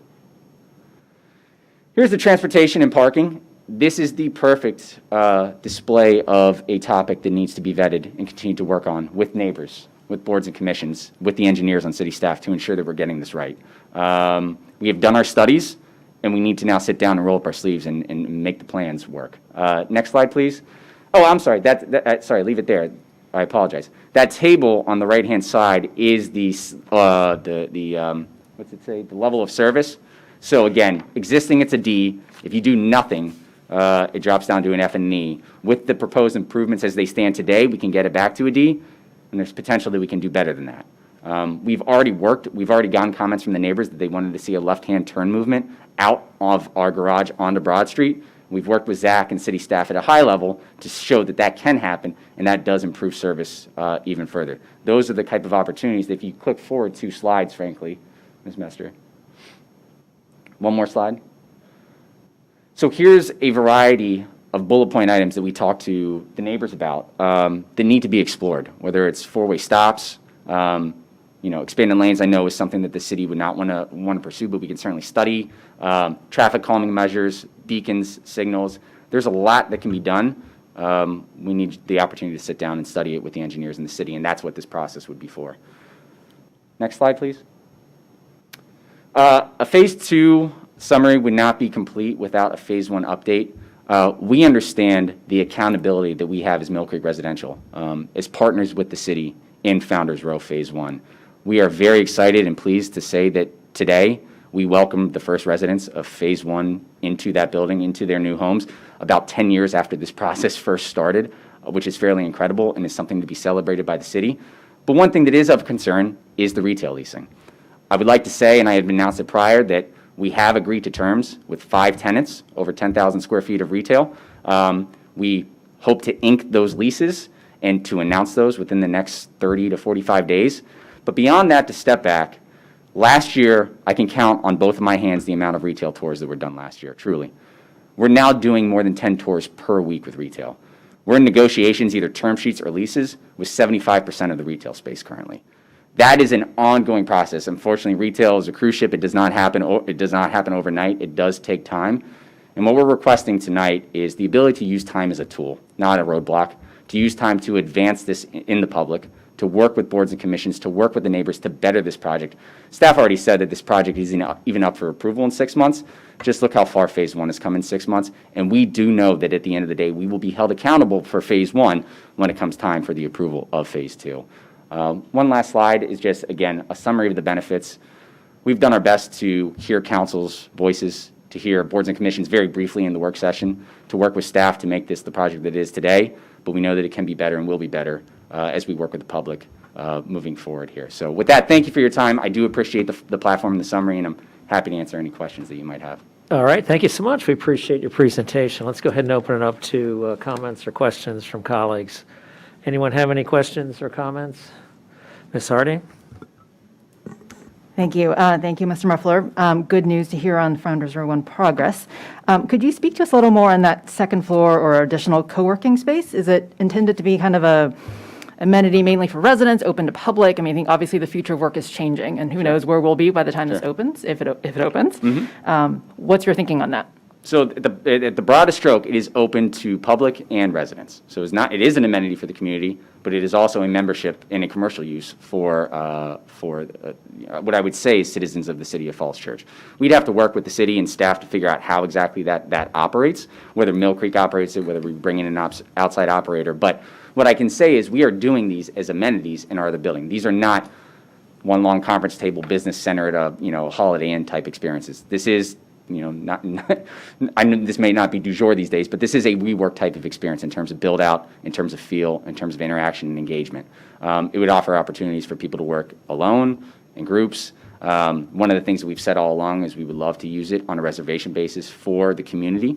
If there is a neighborhood meeting, if there's a nonprofit meeting, if there's a boards and commissions meeting that needs a place to gather, they could use a conference room space at that co-working space to do so.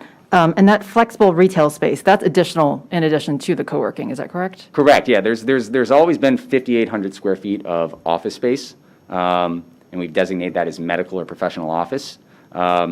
We're certainly committed to that, but we've also heard we would like to see more typical retail.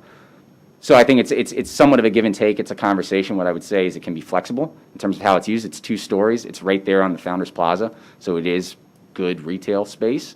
But from a variety of use perspective, I think that there's there was a contingent that thought that we could have retail, we could have office, we could have co-working, and really create that dynamic variety of commercial use. Got it. I think last week the mayor talked about kind of something special, and we've heard from members from the community of that, whatever that something special might be. Sure. And so that seems like something that could be Yep. a potential there. I want to go really tactical onto tree canopy because I did get a couple of comments about that. And Sure. I noted this was at 12.5%. I think it's 11.5%. 11.5%. That was something more like than that. what we got at Founders Row 1. Correct. Maybe a question for staff. I know 15% is the bar we set when there are projects above 5 acres, such as the West Falls Church site. Do you know how we fared elsewhere?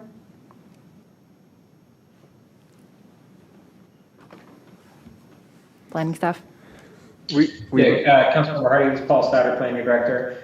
We've run those numbers in the past on other projects. I would say that the 15% target, if memory serves, out of the West Broad Street Small Area Plan, which is the planning opportunity area adjacent to this one, I think that 15% target was for open space generally, which is sometimes more than, sometimes less than the tree canopy. But we can get those numbers back to you to make sure that every project is coming forward with a commensurate amount of open space as well as tree canopy. Yep. I was glad to see that the open space ratio is quite high with that lawn there. But I think people were concerned about some of those mature trees, and if we can obviously make sure the tree canopy numbers are good too.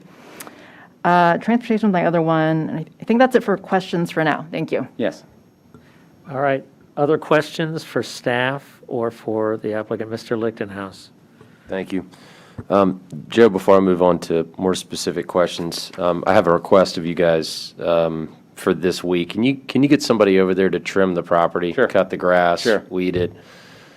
I walked by there today to go to the bank, and it's looking pretty overgrown. So if you could send somebody over there to clean it up, regardless of what happens tonight, I'd appreciate it. I will speak, and just for reference, we'll speak to the owners. We're not the ownership of these properties, but I don't see any reason why they wouldn't. Oh, no, I let us go over recognize there and that, take care but- of the property for yeah. them. But you're here, they're not, so. Exactly. I'll take it. You got to take the flak. I will take it. I didn't see this in the renderings or the site plan. Is there a way to access Broad Street in between the Woodmont property next door and this new development as part of this? Is there an alley or access if you're coming off of Patterson and you didn't want to walk all the way around Ellison and then up to Broad? So there is not currently. It was discussed at length in that walking tour with the neighbors. One of the things that I have learned with transportation and access is that everything has a rippling effect. One action causes another action causes another action. That's one of those things that needs to be studied and understand what that true. It may sound good and then may ultimately cause more traffic into the neighborhood, kind of thing. That's what we need. We need to review and sit down with the engineers. So it's just to be clear, it's not for cars, it's for pedestrians. Okay. So we heard both, frankly. That conversation came up. Both as Yeah, pedestrians I'm and less as cars. concerned about cars is more so because I do recognize the unintended consequences of putting a cut through for a car from Broad to Ellison. I don't think, without being a traffic engineer, would advise that. But from a pedestrian perspective, to be able to cut between the two properties to go from Ellison up to Broad makes a lot of sense in my mind. Again, I'm not a development expert, but it makes a lot of sense, and I know that there have been questions like that from folks in the community, because it's a long way to walk around the site to get to Broad Street. And there is an opportunity for that. Okay. As we discussed, there is an opportunity for that. I would ask that you guys take a look at that. And can you clarify, I read the Arborist report and some of the comments from staff related to, and this is further to the tree canopy conversation, those mature oak trees that are part of our traditional streetscape, probably not in compliance with the new streetscape, that are along Broad Street, are those going to be preserved as part of this development? It's my understanding that no trees on the property would be preserved, Okay. especially with the requirement, but also desire to underground all the utility lines around there. I don't know how you would do that. We did have conversations with the neighbors to see if it was possible or practical to somehow relocate those trees. I'm not an arborist. I did have a conversation, and theoretically it's possible, but we would need to study that more as well. Because, I'd forgotten about the undergrounding of the utilities. There are utilities that run parallel on Broad Street over those tree pits? Everywhere. Broad Street, West Street, Ellison Street. Okay. Yeah. And then there was this specific oak on the corner of Broad and West I was walking by today. That'd be impacted by the undergrounding as well? Undergrounding, streetscaping, all of the construction activities. And then as I was thinking through some of the comments tonight about looking for something unique in this project, I mean, I commend you guys on, reaching beyond the traditional 6% on the ADU, because I know that's important to a lot of folks. And I commend you guys in implementing the co-working space as part of this, because that's something we haven't seen in other developments. One thing that came to mind, and this really came from the proclamation earlier for Sally Cole, I mean, the Chamber of Commerce is turning a new page, and we've consistently talked about looking for a way to create a gateway, and you mentioned that a couple times. Have you guys given any thought to courting the Chamber of Commerce to potentially relocate to that building, given that it's more central? And then also, there's been conversation, I know from even folks here on council, about a visitor center for Falls Church, and because that's central from a walking perspective. Have you talked with anybody it's in the city or at the Chamber of Commerce about having that as part of this project? We have had brief high-level conversations with staff on those exact two uses. They've not advanced anywhere, but we would certainly continue to have those conversations, be very interested in that. Okay. I think that Founders Plaza location is a great use for something like that. Yeah, I think as we, again, turn the page on a new chapter with several areas in the city that, one of these developments that are central to the city would provide that kind of central location as part of that gateway, as you all had mentioned. And then finally, talk to me about the pedestrian crossings. So you've got 4 ways to cross on Broad and West. There are improvements on the Founders Row 1 side. What pedestrian improvements are you guys going to do to kind of connect the other two? So if I'm crossing from Southwest across Broad to Northwest towards Wells Fargo and then over to the Taco Bell side.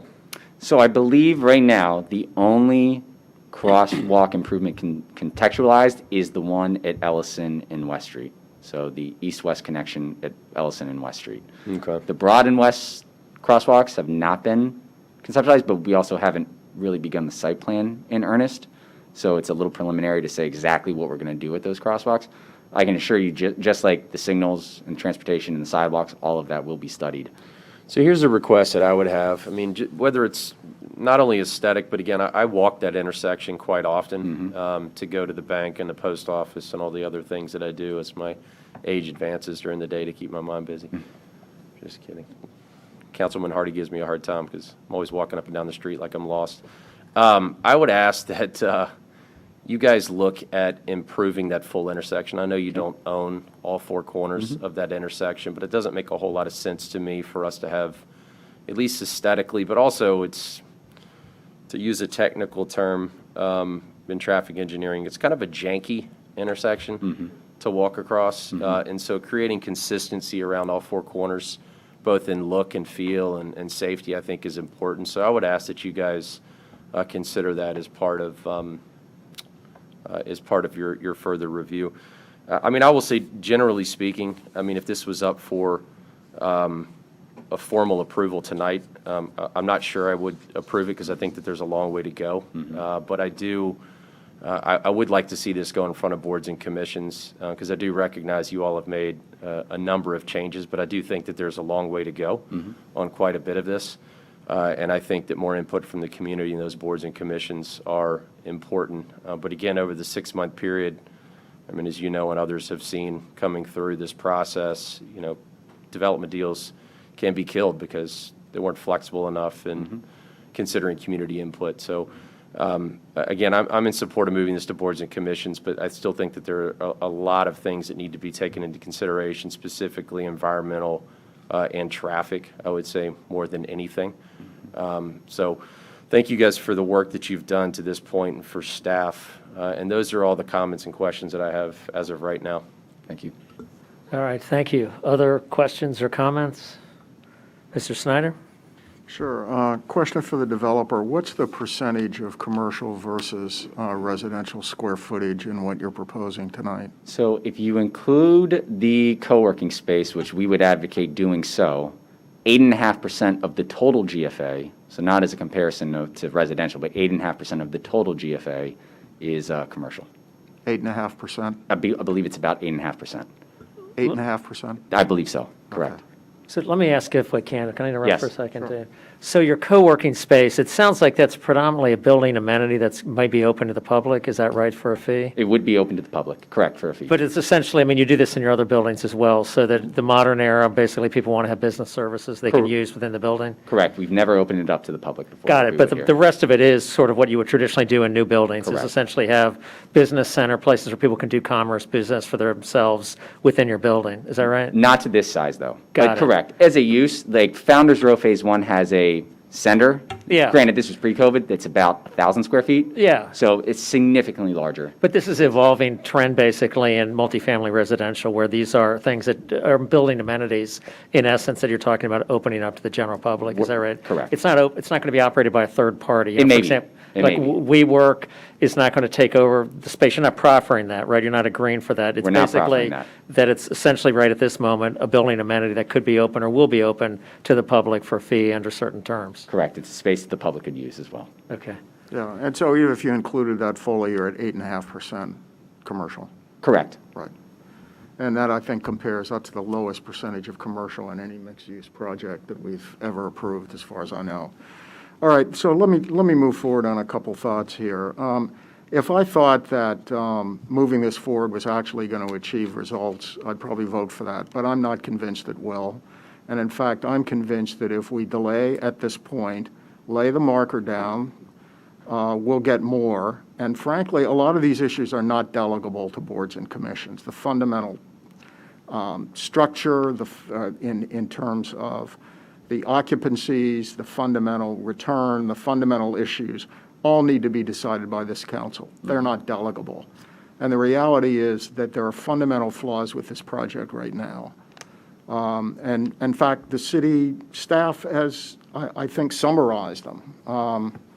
The absence of commercial space, environmental issues, need for more clarity on affordable housing, continued issues, very significant issues with the neighborhood, urban design. And then, so let me go back to the most fundamental issue of all, which, well, certainly as fundamental as the problems with this particular project as it stands now, because I'm not prepared to approve it to move forward until significant changes are made already, and then we can see what else the boards and commissions can do. Number one. Number two, total lack of substantial performance on Founders Row 1. We have boarded up commercial spaces. We started this whole mixed-use effort in the city to avoid boarded up commercial spaces. So what do we have? Boarded up commercial spaces on Founders Row 1. There's just no evidence of substantial performance, no reason why I should take anything on faith, considering the lack of performance with Founders Row 1. So for me, I would love to see this project move forward, provided all these things are satisfactorily addressed. I'm convinced that the only way to get them is for this city council to put its foot down and say, fundamental changes have to be made before we're going to ask our boards and commissions to further take a look at this. And frankly, I think this tough position is warranted in view of the lack of performance on Founders Row 1. So I'm prepared to delay this. We're also told tonight, well, we'll have leases on Founders Row 1 in 30 to 35 days. So why don't we postpone this, at least to make sure if we get some leases on Founders Row 1, that'll at least be the beginning of some indication of performance with regard to the commercial elements of Founders Row 1, and whether we have the trust to move forward on Founders Row 2. Thank you. All right, thank you. Other comments or questions? I'm going to go ahead while we're waiting for those. Madam Clerk, is there anyone who wishes to speak publicly about this matter? I know we've already heard, I think, from everyone in the audience, so maybe there's no one else to hear from. Well, I'll tell you now, I think once is enough. If there's anyone else who hasn't spoken, you are welcome to speak if you'd like. If not, the matter is closed to the public. Vice Mayor Connolly, were you getting ready to speak? I have one question. Yes, of course. I'm just curious about your community engagement. You Yes, ma'am. mentioned in your presentation that neighbors have requested certain things that they wanted. And what kind of community engagement have you done thus far with the neighbors who live in that area? Yes, ma'am. As Danny and Sean would tell you, we've had the one walking tour, and other than, informal conversations via the phone, that's Right. been the extent thus far as this project has worked its way through council work sessions. It's in our mind that process is best handled during the boards and commissions when this is a public process, when we really do understand what the project is as it's moving forward, and work with the public at that point in time. But we took that process incredibly seriously at Phase 1.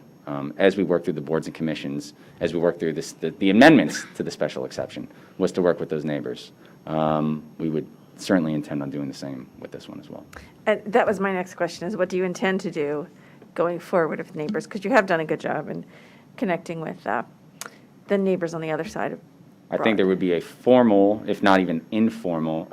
Reality is, everyone has my cell phone number. I have spoken to many neighbors on my cell phone. That's frankly where that Broad Street left-hand turn came from, was a conversation on my cell phone. But there would be a more formalized process as well, to meet with the neighbors throughout the boards and commissions process to ensure that their feedback is being heard as well and summarized back to council. Okay. The other thing is regarding Founders Row 1. Yes, ma'am. Mill Creek came into that project 5 years into it. You weren't involved from the very start, correct? We were not involved in the very start, that's correct. Okay. But you took what was there and kept improving it as we went along. We partnered with Spectrum Development, who originally assembled that land. Right, right. And I think that's an important piece too. That project did change a lot. Correct. And it is 10 years Correct. since it actually started. So I would have to agree with Mr. Snyder that if we're going to be seeing leases signed in 30 days, I would be interested in what those leases entail before I'm prepared to move forward on this one. And I would like to, as you say, the community engagement process will happen as part of the following the first reading, and I want to assure the neighbors that all of your concerns will be heard. But I would like to at least defer it until we have a little more certainty on Founders Row 1. Thank you. All right, other comments? Mr. Duncan?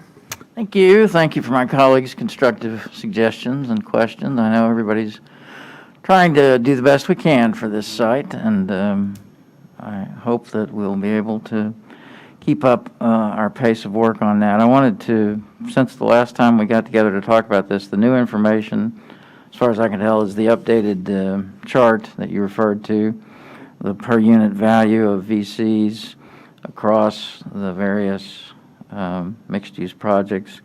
It's a chart that's very challenging to read online because it's so teeny. I actually asked the clerk to print it out, and I didn't want to just gloss over that because I know there was a fair amount of staff work that went into it. Could you, for the record, tell us what the numbers actually show compared to Founders Row 1 and other mixed-use developments as to the value per unit of the VCs at this project? Absolutely. If you wouldn't mind scrolling to the right, that's where the summary column is. Mr. Duncan, you just want him to read the chart for us? No, not the whole chart. The last column is Well, fine. I can just tell you very quickly from memory because it's in the presentation. The total value per unit is about $41,000. The project that's above that is Broad in Washington, which had a substantial rent subsidy to the Creative Cauldron, which was kind of an anomaly in terms of the rest of this list.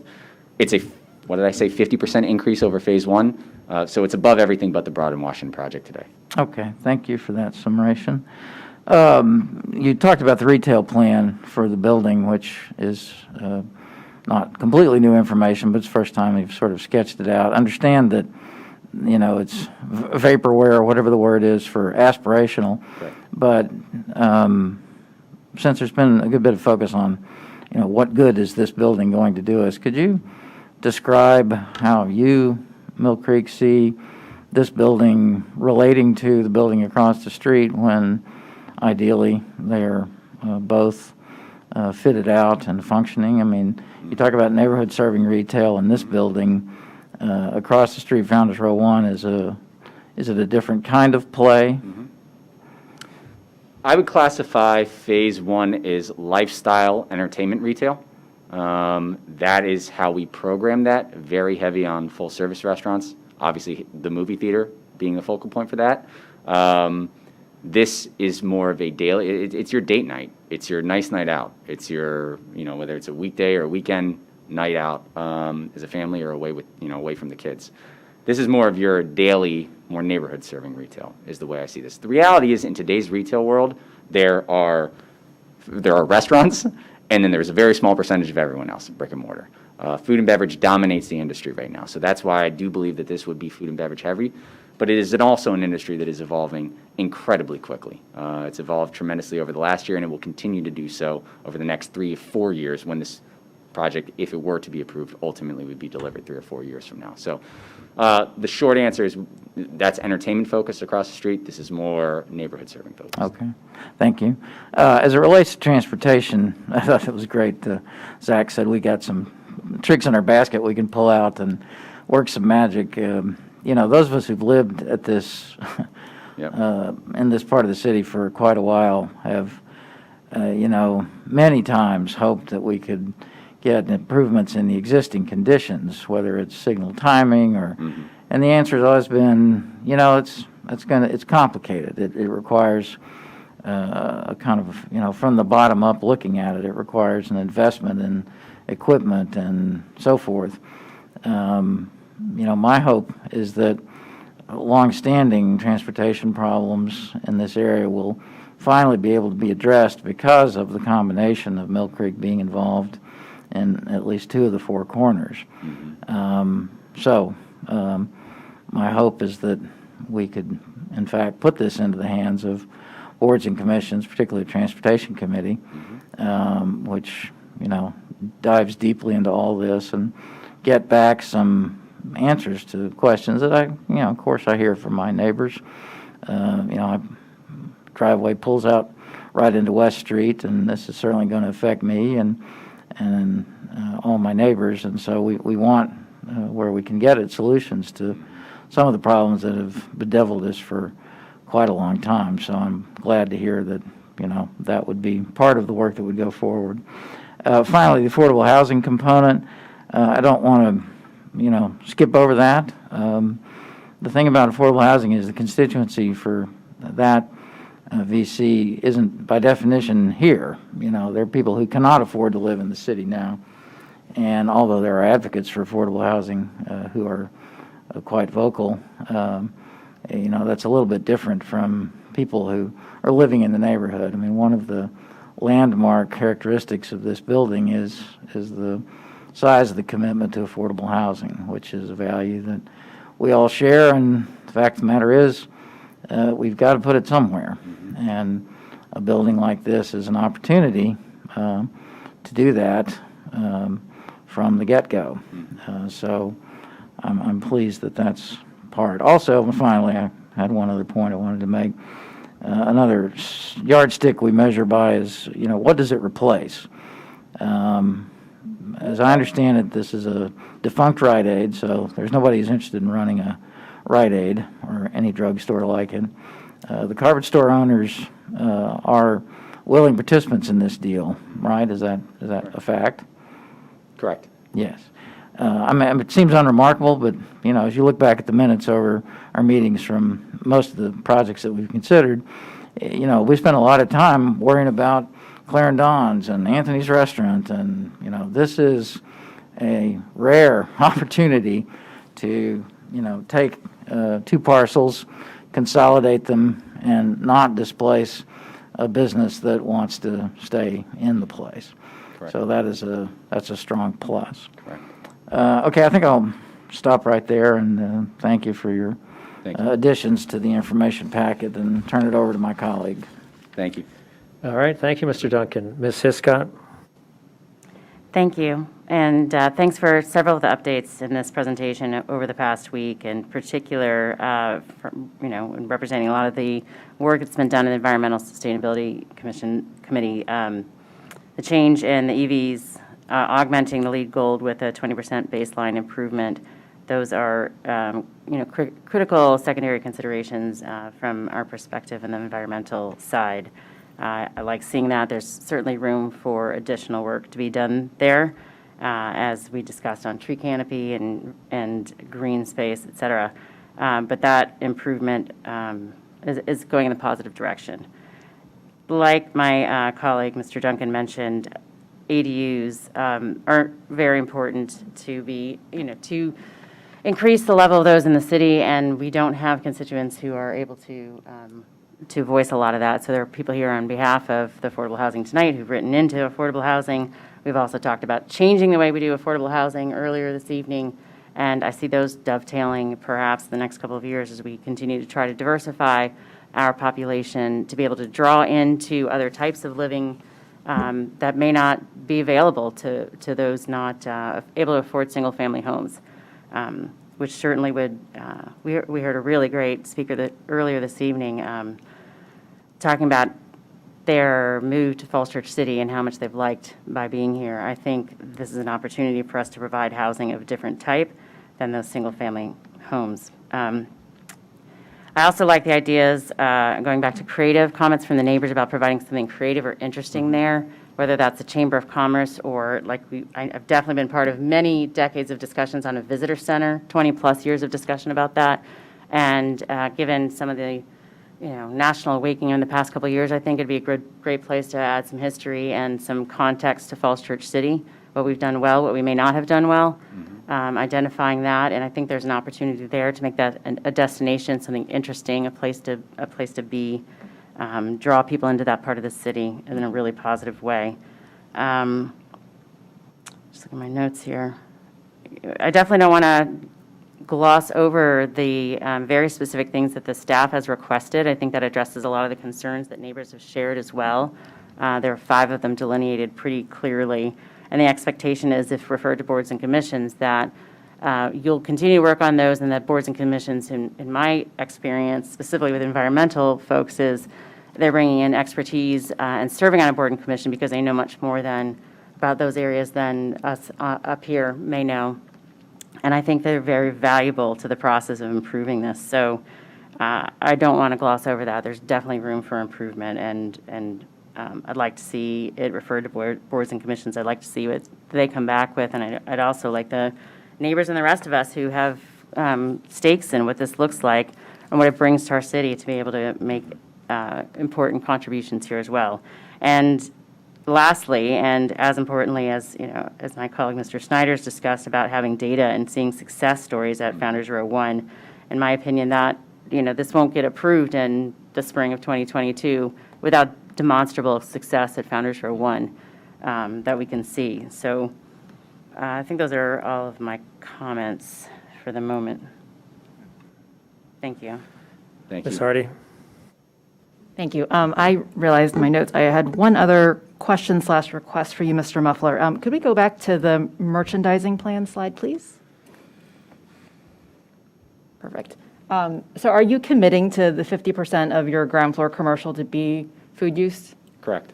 And then are you going to commit to all the other uses here, or is that kind of TBD based on your discussions? That's TBD at this point in time. I'll be completely candid, 4 years in advance to try to lock up that specific use outside of saying food and beverage is it's somewhat of a fool's errand. It's so hard to predict how that would play out in 4 years from now. So we are committing to the 50% of food and beverage, and then obviously the total square footage. Got it. So I think what we've been circling around, I think based on some of the comments you've heard from the community and some of us up here on the dais, is really around the amount of commercial. And for me, the quality of commercial matters a lot more than the quantity.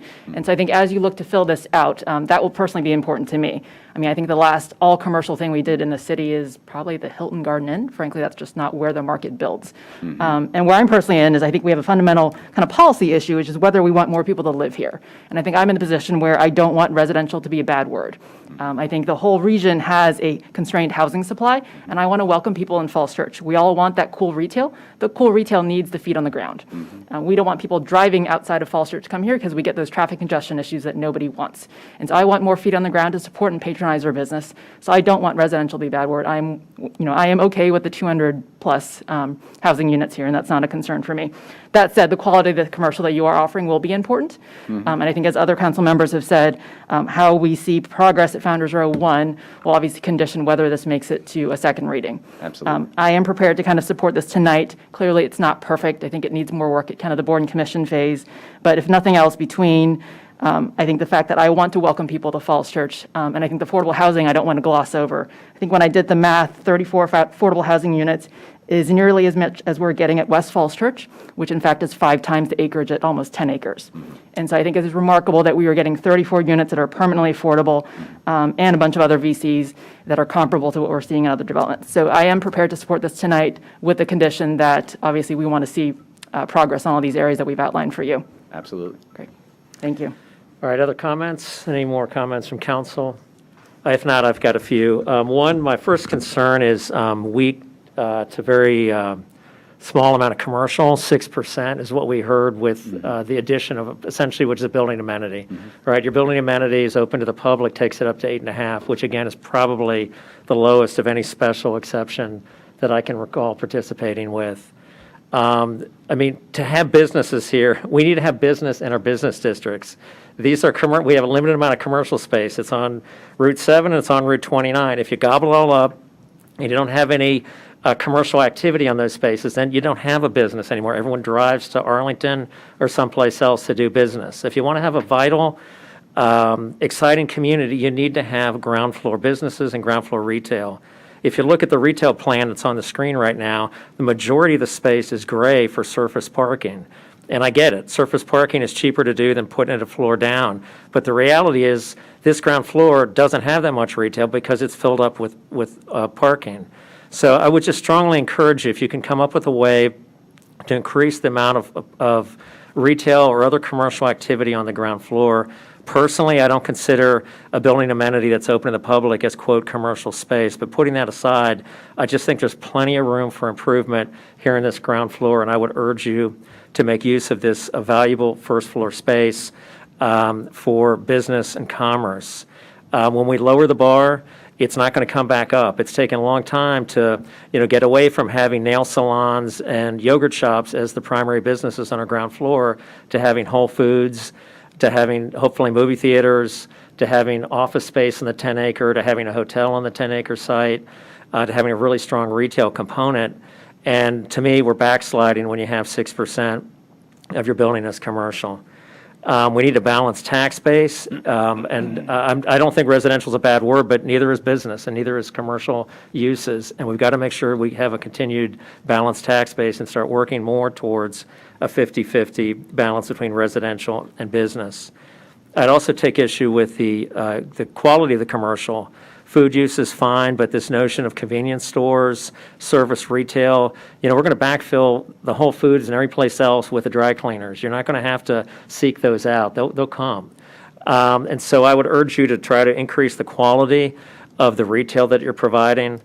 I'd also make note about the extra affordable housing, which I think no one can dispute. It's great to have extra affordable housing. The problem is that when it comes at the back of school contributions, and when school contributions are reduced to pay for affordable housing, then we're not really getting anything better. We're just getting something different. And so I think we all need to keep in mind, what is the total value of the community benefits package? We've heard this is less than the last project we approved, which was, it's more than a project we approved 10 years ago, but it's not more than what we did approved a year ago. And so to my mind, that's important to consider. And even though we're getting more affordable, we're getting less school contribution.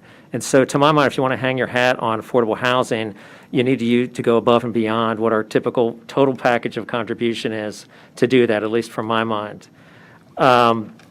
With respect to Founders Row 1, I mean, I tell you, I think we all understood the jam you guys were in on Founders Row 1 with the movie theater. And we've been sympathetic with you all the way along. You guys have been, we get where you're at. And so we got rid of the hotel got, changed. We didn't have to do a hotel anymore. Then it was the movie theater got delayed. I think, frankly, most of us here on council didn't realize that there wasn't still a stick with respect to the rest of the commercial. And I think plenty of us probably would have been concerned the fact that we were letting you delay the movie theater. It certainly wasn't my understanding that meant everything on the ground floor was going to have to wait a pretty good while. There's not much of a carrot left on that or a stick. And so I do have concern about that going. I'd love to incentivize you, and I think we can incentivize you by delaying this to get that, because I'd love to see that leased up. And not just LOIs, letters of intent. Those are all glimmer in somebody's eye. They're not binding on anybody, and neither is talk. I'd like to see some signed leases. I'd like to see some TI, some tenant improvements going there. And I'd love to incentivize you. And you probably don't want to be incentivized, but I'm telling you, that's what I'd like to do. And so, anyway, I do think there are also building issues and traffic issues that the neighbors have written us about. I mean, frankly, I don't even get that far. And I do think you're capable of building a better project, a project that I would feel comfortable supporting. Personally, I just don't think you're there yet. And so from my own perspective, but I encourage you to continue to work, whether this approves or doesn't get approved right now, to continue to work with staff, with us, with the neighbors sitting behind you, and our business community as well to make this project as good as it can be, because I'm confident you guys can do a nice product here. I just don't think it's ready right at this time from my mind. Someone said we can do better, we deserve better, and I would agree with that as well. So unless anyone else has anything to say, why don't we go ahead and move to a motion? Does anyone like to make a motion? Mayor, I move to grant first reading for TO 21-08 and refer TO 21-08 and TR 21-06 to the following boards, commissions, and community organizations: Planning Commission, Architectural Advisory Board, Economic Development Authority, Housing Commission, Environmental Sustainability Council, Urban Forestry Commission, Citizens Advisory Committee on Transportation, Recreation and Parks Advisory Board, Arts and Humanities Council Falls Church, Library Board of Trustees, the Historical Commission, Human Services Advisory Council, Village Preservation and Improvement Society, and the Greater Falls Church Chamber of Commerce. Schedule public hearings and second readings for March 28th, 2022, and advertise the same according to law. All right, we have a motion. Do we have a second? Second. We have a second and a motion. Madam Clerk? Mr. Mayor, I just want to make one further comment here. The fundamental issue here is whether we get what was promised in Founders Row 1 and whether we get what's promised in Founders Row 2. We all would like what we saw in Founders Row 2 has been proposed. I think many of the factors of it, especially affordable dwelling units. We certainly like the theater and the commercial elements of Founders Row 1. And I'm convinced that the only way we're going to get progress on Founders Row 1 and get what we want on Founders Row 2 is to say, we're not going to give up our leverage by letting this go any forward until we get the changes and the assurances we need for what this city needs and wants. And that's why I'm voting against moving forward on this. All right, thank you. So we have a motion and a second. Ms. Hiscott, did you second this? I did. Okay. Unless there's any additional comment, Madam Clerk? Ms. Conley? No. Mr. Duncan? Yes. Ms. Hardy? Yes. Mr. Lickenhouse? Yes. Ms. Shantz Hiscott? Yes. Mr. Snyder? No. Mayor Tarter? No. Motion carries 4-3. Thank you, Council. Thank you. Congratulations. Look forward to working more further with you. You too. Thank you. All right. Let's keep on moving. What's up next, Madam Clerk? We have two items regarding transportation grant applications that are on the same staff report, so I'll read those together. We have TR 21-28, resolution affirming commitment to fund the local share of the city's projects under agreement with the Virginia Department of Transportation for fiscal year 2027 to 2028 revenue sharing program. And we have TR 21-29, resolution affirming commitment to fund the local share of the city's projects under agreement with the Virginia Department of Transportation for fiscal year 2023 and 24 Transportation Alternatives Program. Mr. Shields, quickly. Ms. Mester will just provide an update for the City Council. Quickly. Certainly. You have two resolutions before you. Staff is recommending approval for both. This would be for 4 grants to go to the Commonwealth of Virginia over just under $12 million worth of grant funding. This is not on consent, simply to highlight for council lines 60 through 65, where VDOT made a change to the scope and what we could apply for after your work session. So just to flag that for the Lincoln project, this grant eligibility will not include the green infrastructure, just stormwater for the quantity issues. However, the part of the scope that's coming out from the TA grant is ARPA eligible, so we're still working with staff to address the whole item, just not within this grant application in terms of stormwater quality, so we just wanted to flag that for council. Staff right. continues to recommend. All right. Any comments or questions from anyone here in the dais? I would ask for public comment, but there's no public at the present. Do we have a motion? So is this TR 2128? Yes. Move to adopt TR 2128. We have a sec. Mr. Snyder on the second. Madam Clerk? Ms. Conley, Yes. Mr. Duncan. Yes? Ms. Hardy, Yes. Ms. Shantz Hiscott, Mr. Lickenhouse, Yes. Mr. Snyder, Yes. and Mayor Tarter. Yes. Motion carries 7-0. How about the next one? Mr. Mayor, move to adopt TR 21-29. Second.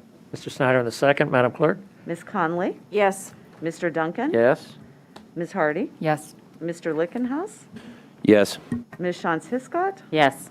Mr. Snyder, Yes. and Mayor Tarter. Yes. Motion carries 7-0. Thank you. All right, thank you. Let's move on to the consent items. Anybody wish to call anything off of the consent agenda? Looks like is it just appointments? Yep. Yes, All right, sir. so we have a motion. Mr. Mayor, I move approval of the consent items and all the appointments therein. We have a second? Second. Ms. Hiscott on the second. Madam Clerk? Ms. Conley, Yes. Mr. Duncan, Yes? Ms. Hardy, Yes. Mr. Lickenhouse, Yes.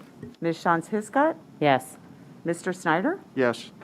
and Mayor Tarter. Yes. Motion carries 7-0. Thank you.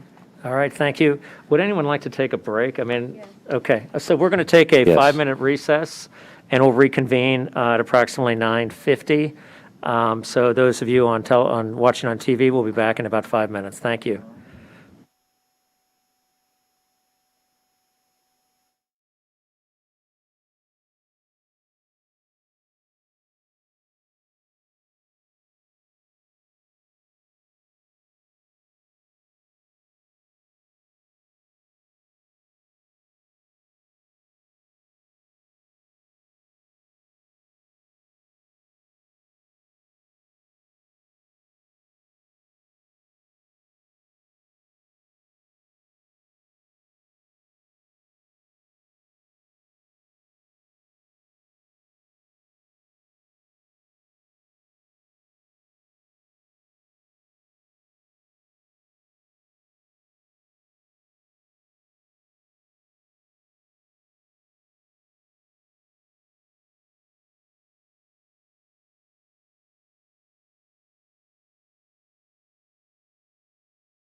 All right, we are reconvening. I know we took a little bit longer than we had, or at least I had said earlier, so my apologies to the viewing public, but we are back and ready to keep going. We are now moving on to a work session, which is technically a bit different than a regular meeting, but probably for most appearances for tonight's purposes, it'll seem very similar to what we've done earlier. Mr. Shields, or actually, Madam Clerk, you want to call the next item? I will. 89. If you're having echo, I could just introduce it, and then... All right, let's go, Mr. Shields. Why don't you go ahead and do that? Okay, thank you. So, Council, for this work session, we wanted to provide an update for you on the One City Center project, which is being brought forward by Atlantic Realty. And as we typically would do, I would propose that we start with a staff report. Akita Ruzzi is our lead planner for this case, and she will provide a summary and an update to the council since your last work session on this project. We're also joined on this call by Adam Schulman, who is representing Atlantic Realty, and Andrew Painters, legal counsel with Walsh Colucci, is also representing Atlantic Realty on this case. So Ms. Ruzzi, if you could start with the staff report, and then we will go to the development team for their presentation. Thank you. This is Akita Ruzzi. Good evening. The applicant is on the call and plans to provide a more comprehensive summary of the project. So I'll just briefly summarize the staff report that's before you. The application before you is for a mixed-use development proposal at the intersection of Broad Street and Maple Avenue. The City Council reviewed the first submission of the application on April 5th. Second submission of the application was received on June 24th. Staff reviewed the new submission and issued comments to the applicant on July 29th. And I'll get to those staff comments and council's previous guidance after a brief project overview. The proposed project includes a new mixed-use building as well as improvements to existing buildings at George Mason Square. As proposed in the mixed-use building includes ground floor retail, planned grocery use on ground floor at the corner of Maple and Broad, approximately 26,000 square feet, a mezzanine level retail and commercial space of about 13,000 square feet, upper level office use of approximately 33,000 square feet, 6 levels of residential use with 246 units above ground floor retail and office, and a structured parking garage with 969 spaces. Proposed upgrades to existing buildings as part of the project include ground level facade improvements to George Mason Square buildings, and upgrades to courtyard and plazas around these existing buildings. The development applications before you include special exceptions to allow residential use within the mixed-use development and to increase in building height from a maximum of 75 feet in the existing B2 zoning to a maximum of 115 feet. Additionally, the applicant will be requesting an amendment to the property deed covenants. The 2 properties at the intersection of Maple and Broad, including the Taylor parcel and a small vacant parcel at the corner, were conveyed by the city to Atlantic in 2013, and the deed for those properties include covenants restricting residential uses on the property. And since the deed also includes a provision that authorizes the city to waive all or any portion of these covenants, the City Council has the authority to grant such waiver as part of the SC approval. And a written request and a draft deed amendment were provided by the applicant as part of their second submission, is included in the attachments tonight. In terms of previous council feedback, at the April 5th work session, council provided guidance related to traffic impact around the site, opportunities for public parking, bicycle and pedestrian connections through and around the site, opportunities to activate the open spaces, including the proposed WUNRF, affordable housing, and questions and comments relating to general architecture, materials, and building scale. The applicant's responses to these comments were provided in the attachments and summarized in the staff report. In terms of changes between the 2 submissions, in the second submission, staff reviewed, there are no substantive changes in the project in terms of building footprint, uses, building height, and residential unit numbers. The commercial and residential uses and square footages are generally the same. The first submission was incomplete and missing documents like VCs, stormwater management, parking, and design details, as well as building materials. These documents are now provided with the second submission. I would like to note that the applicant has made additional changes recently since their second submission that they plan to share with council and staff this evening. So staff has not seen these changes. And the report was written based on the second submission changes. So I'll just let the applicant provide a summary of those updates and project changes shortly.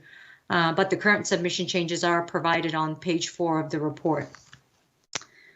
In terms of staff review, based on the staff comments letter and the council's previous feedback, staff identified several areas for council's further guidance. Those are listed on page 9 and 10 of the report. Topics include ground floor uses and related commitments in the VCs, affordable housing, bike share location, operating cost commitment, Maple and Annandale roundabout. The city is working with a third-party consultant for the design of the roundabout. Staff would like to see a partnership between the applicant and the city for the construction of the roundabout and related costs. Staff is still in discussions with the applicant on those details, and will keep council informed as more details are available. Number 5, continued refinement to general architecture and materials, continued refinement to project height and scale. And then finally, public parking. This wasn't discussed as part of the first submission. In the current submission, 30 public spaces are included in the project in accordance with the existing parking agreement that dates back to 2013 between the city and the developer. Pursuant to the terms of that agreement, the city would have to pay the developer $300,000 for the cost of those spaces in the new development. That's part of the application that's before the council, but I'll defer to the applicant on details of what is proposed. And just briefly, comprehensive plan consistency. The area is already planned mixed use on the comp plan. Land use maps of the proposed development is consistent with that vision. The comprehensive plan also calls for a balanced mix of uses that reinforces and maximizes pedestrian connectivity and results in significant market-driven commercial activity center that is supported by residential uses necessary to ensure commercial success. The downtown small area plan recognizes the project site as an area for dense redevelopment potential. The site is within the core commercial area, which is an area envisioned for greater concentrations of commercial activity that supports density and taller building heights. And like the comp plan, small area plan also talks about investment in pedestrian infrastructure, walkability, and active and vibrant streets. With the ground floor commercial uses in the project and the proposed pedestrian improvements, the project begins to demonstrate consistency with some of these goals for the area. The investment in the existing commercial space is, of course, another positive aspect of the project. SC review, I think in the interest of time, I'll just mention that compared with the previous staff analysis, more details are provided in the current report. Now that we have the first draft of VCs, that analysis starts on page 12 of the report. Then on fiscal impact, a detailed report with projected net annual fiscal impact analysis for this project is provided in the attachments. The expected fiscal impact is approximately $700,000 annually. Then I'll just wrap up with schedule. A tentative project schedule is provided at the end of the report. Staff is recommending a public hearing for referral to boards and commissions on October 12th, and with final consideration and public hearing in February. The developer is also hosting 2 community events this week, including a community walking tour on Wednesday, September 29th, and followed by a virtual town hall on Thursday, September 30th. And that's all I have for staff report. I'm happy to take questions now or later. Otherwise, I'll defer to the applicant for their presentation. Thank you. All right.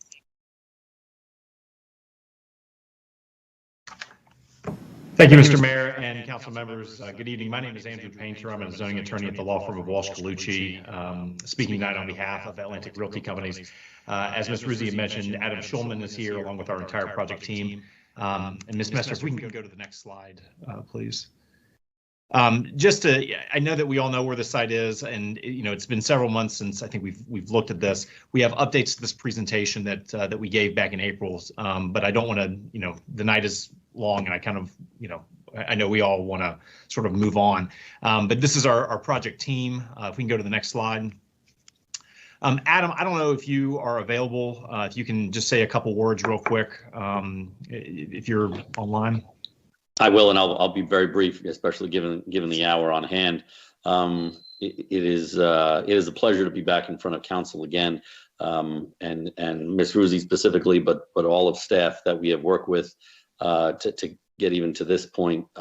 It really has been refreshing to work with everybody, and there have been a number of changes that we've made, and we've been listening to comments made by council, by members of staff, by members of some of the boards and commissions as well. And we think that we have a very good and solid project here that we think will be a strong benefit to the city of Falls Church. We know it's all been a long time coming, and we've seen a lot of iterations over the years, and I'm very optimistic and pleased with the direction that we're heading in. I know there's still work to be done, but I think we're in a pretty good place right now. And without further ado, I'll turn it over to the folks that are going to give a little bit more detail on the presentation and where we are. And so I guess for now, for Andrew, I'll turn that back to you. All right, thanks a lot, Adam. And just a point that Adam and I were talking about before we got on the line tonight. You know, this is about making a major investment in the city. It's about placemaking and economic development and housing opportunities. And a lot of thought has gone into this. We've obviously reviewed a lot of potential plans. We've chosen not to proceed with things that are economically infeasible. And I think we've come up with something that Atlantic believes works. One other thing that I would say too is that because of our phasing, the commercial component of the project has to be constructed up front before the residential units. If we could go to the next slide, please. Again, we all know where the site is located, but just to refresh everyone's recollection, this is 5 separate parcels of record, about 4.62 acres. There is the existing parking garage, the existing George Mason Square building, which is about 91,000 square feet of office use. There's 150 South Washington Street and the surface parking lot. It's the Matt's Tailoring building, and it's the BB&T, the former BB&T bank branch building. And then if you look at number 5, it's about a 10,300 square foot triangular parcel that's in the southeastern quadrant of Maple Avenue and West Annandale Road. The entirety of the site is zoned to the B2 zoning district. If we can go to the next slide. As Ms. Ruzzi had mentioned, we really view this as a very positive step in the implementation of the city's comprehensive planning policies, which go back at least 16 years on this site. The future land use map, which is shown on the left, designates the property for mixed use, which of course encourages innovative residential, retail, and commercial office uses. The downtown small area plan, which was adopted in 2014, shown in the lower right-hand corner, includes the property within what's known as the core commercial area, and that is intended to evolve into a very dense, walkable, and bicycle-friendly district. And then in the upper right-hand corner is the 2005 comprehensive plan, an excerpt from that. And that, of course, incorporates the former city center concept plan, along with a new mid-block crossing of West Broad Street and a traffic circle at the intersection of Maple and Annandale. We can go to the next slide.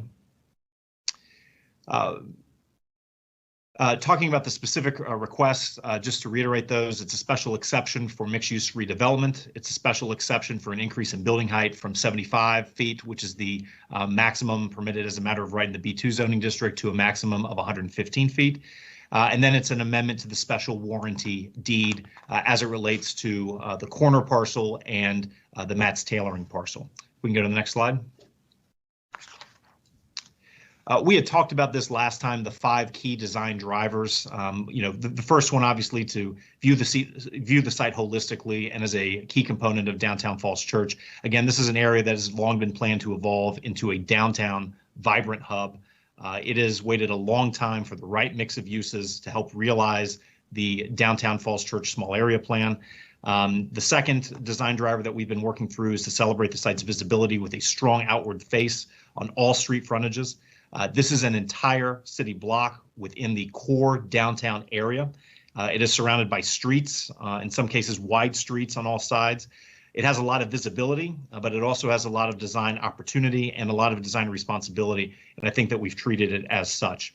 I think that you'll see with our architectural changes that we are trying to capture a concept that a city builds up over time with organic but connected buildings rather than sort of one large super block single structure.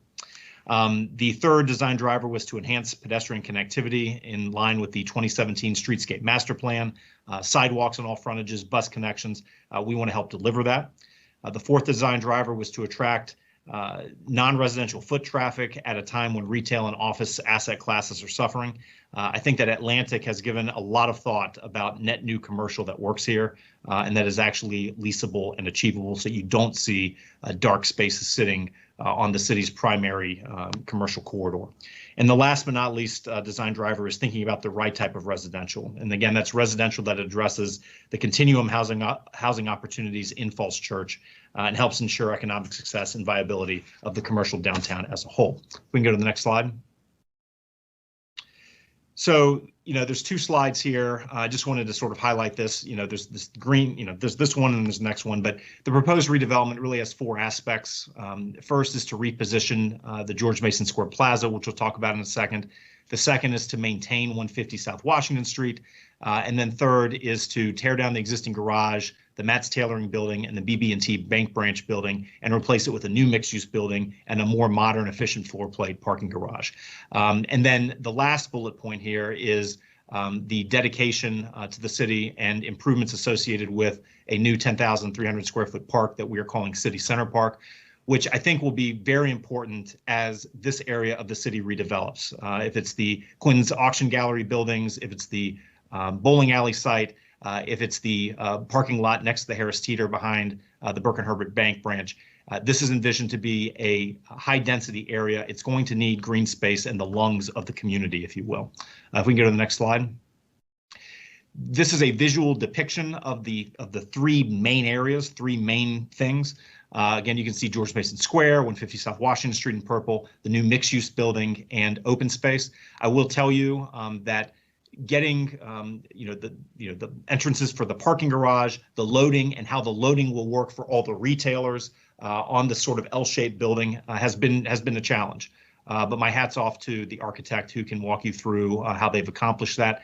You will see across West Broad Street, opposite the Hunan West Broad, adjacent to Mr. Brown's Park, a yellow right where the cursor is. That is a new mid-block crossing with a pedestrian activated hawk signal. If you look at the one that is on South Washington Street, this is a change from the first submission. We are proposing a new traffic signal there opposite the drive into Independence Square. And there would be obviously a new traffic signal and pedestrian actuated signal crossings there as well. We can go to the next slide. As far as repositioning the existing plaza, we would be retaining the existing George Mason Square office buildings, 91,000 square feet. But what we're trying to do is to make the ground floor experience much more welcoming and inviting and ultimately successful. This includes the removal of the arcade that's at the intersection that really serves as a visual barrier to inviting people and sort of in a welcoming environment in the area. Facade enhancements for the first two floors, reactivating and reinvigorating the ground floor plaza with new landscaping, decorative pavers, hardscaping, bollards, movable seating areas, and movable planters. And then along South Washington Street, adding sort of ground level bump outs for restaurant uses and outdoor dining, similar to what has been accomplished at 4Ps on West Broad Street. If we can go to the next slide. Obviously, the biggest part of this project is the new mixed-use building. This would, again, we would demolish the former BB&T building and the tailoring building and the existing garage and construct a new 430,000 square foot LEED Gold building. We're also proposing to replace the existing garage with a modern and efficient parking structure, which we believe is critical to leasing and, frankly, access to the entirety of the downtown area. The commercial side of this is about 26%. It's approximately 109,000 square feet of new commercial uses. 66,000 approximately of that would be retail, restaurant, and retail services, medical service uses along the first floor. The retail program is under review. We have been in negotiations with a grocer for about a 26,000 square foot space at the intersection of Maple Avenue and West Broad. We cannot commit to that right now because those discussions continue to be ongoing. But I do want you to know that we have made that space. It lends itself to a single user. And so we are hopeful that we'll be able to, eventually bring in a grocer there. And it'd be a new entrant to the Falls Church market. We also have designated approximately 26,000 square feet to be used, again, by that single tenant. 43,000 square feet would be flex office commercial uses on the second floor of the mixed-use building, and that could include medical office, service tech, limited service uses as well. We are also programming in a 3,000 square foot conference facility for use by our tenants at George Mason Square, and also for use by city boards and commissions, as well as nonprofits on a first come, first served basis at no charge. In terms of residential, we have 246 units. You can see the breakdown there. 71% of those would be studios, 1 bedrooms or 1 bedrooms workspace, and then 29% or 72 units would be 2 bedrooms and 2 bedrooms with dens. In terms of the overall square footage of these, the 1 bedrooms kind of range between 650 square feet and 874 square feet, and then the 2 bedrooms are approximately 1,200 square feet. If we can go to the next slide, please. We had made much of a ballyhoo about the drive aisle, which we are calling the Woonerf, which is a Dutch word meaning shared street, curbless street environment in which bicyclists, pedestrians, and cars are all sort of seen as being equal. This area will feature high-quality pavers, accent lighting, landscaping, hardscape treatments, and parallel parking for adjacent retailers. But it's also intended to be a spatial extension and a connection between the plaza and the Woonerf, so that so that the George Mason Square Plaza just doesn't dead end within the plaza itself. That it feeds out into the larger retail environment of the new building as well. At the end of the Woonerf, we're proposing a 30 by 40 exterior visual screen, which would be used again for screen on the green events, coverage of city events, watch night performances, Memorial Days, ambient imagery, and that sort of thing. We have updated our voluntary concessions to state that the screen will not be used for commercial advertisements or give the illusion of flashing lights, except for time, date, temperature displays, that sort of thing. The Woonerf is important because it's one of 3 entrances to get into the parking garage. Circulation is absolutely critical within a garage of this size, but it is also important to break up the city block between Maple and South Washington Street. One of the comments that we heard last time was about traffic backing up, and nobody wanted to see left turns coming in from West Broad Street. So we did update our drawings to depict a pork chop, right in, right out only here. So there will be no turning movements on West Broad Street, left-hand turning movements. We can go to the next slide. To talk about landscaping real quick before I talk about transportation, we have a series of trees and plants and flower beds, opportunities for biofiltration, and opportunities for the maintenance of biodiversity across the site. We are upgrading, as I mentioned, the 10,300 square foot triangle parking lot into a new public park, which would serve the proposed development in the surrounding neighborhood. That includes both the land dedication and the improvements. We are still working on the valuation of all of those, and we'll be working with staff on that as the weeks go by. But that would include the milling of asphalt, the mending of soils, that sort of thing. We, from a transportation perspective, and we have our traffic consultant here this evening, but this is a reduction over the by right trips which could otherwise occur on the site. We are improving all the sidewalks across the property to the city's streetscape standards, which are in excess of that required by the zoning ordinance. So we are implementing the policy that was adopted in 2017.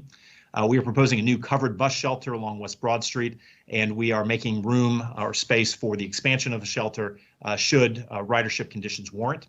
As I mentioned, we have a mid-block crossing at the end of the Woonerf opposite Hunan West Broad, and we have a new traffic signal opposite the Independence Square Shopping Center along South Washington Street. We have a series of bicycle and pedestrian upgrades at Maple and Annandale. We are improving 4 crosswalks, 4 legs of crosswalks, 2 at at Broad and Washington, and then 2 at Maple and Annandale. In terms of garage parking spaces, this is one of the changes that Ms. Ruzzi had mentioned. We have actually heard loud and clear about the number of parking spaces and can we do something to reduce them. Previously, when we were before you, we had 969 garage spaces, but that also represented an 11.3% parking reduction. We have lopped off one of the floors of the garage. We've taken it down to 8 floors, and we've reduced the amount of parking provided to 875 spaces. And what this means is a 20.4% reduction, parking reduction is what we're requesting right now. We have long-term bicycle parking spaces and short-term bicycle parking spaces, and our revised submission includes revised traffic impact study, transportation demand management plan to reduce single occupancy trips from the site, and a shared parking analysis. If we can go to the next slide. At this point in time, I'm going to recognize Thomas Danini, who is our project architect, just to walk you through some of the architectural changes that have been made since we saw you last. Thomas, are you there? Yes, Thomas, you might be on you. mute. Okay, thank you. Thank you, Andrew. Thank you very much for your thorough overview and explanation of the project. My name is Thomas Dinny. I'm a vice president with David Scott. And also with me, I have Kim Silva, who's been working with me on this project since the beginning. So what I'm going to do is I'm going to walk you through through the architecture and walk you through a lot of the comments that were given to us and explain to you, show you some of the changes that we made through the project. So if I Presentation's already been 25 minutes or so, and so we want to just make sure we finish up at a decent hour. So if you can, just keep that in mind, if you would. I'll make it fairly quick. Next slide, please. This slide represents, in response to the comments, we added a commitment of sharing stations, charging stations of around 5% on the parking on both levels 1 and 2. So can you go to the next level? Next slide, please. And you can see here on slides on level 2, you can see some of the charging stations are also shown on the garage. Nothing's really changed as we discussed on the floor plates. Retail stays. We talked about the grocery right there shown in green. So things are still staying as we discussed. Next slide, please. No changes on that slide. Things still remain the same as we discussed. Next slide, please. Again, the same floor plates. Andrew spoke about the conference center, office space, everything is shown there in blue. Next slide, please. On the residential, we've made a commitment to show 20% of units per floor have been dedicated as work from home. And you can see those shown in red. So what we've done on the residential, we made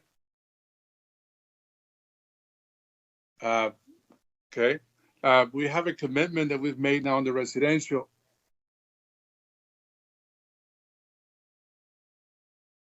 Not hear you.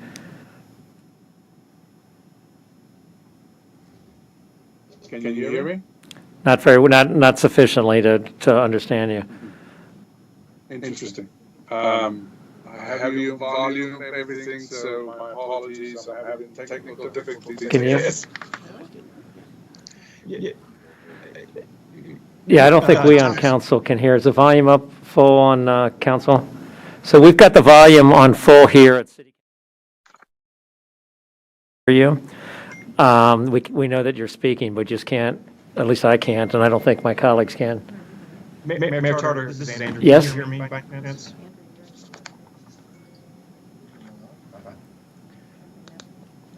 Can anyone else hear?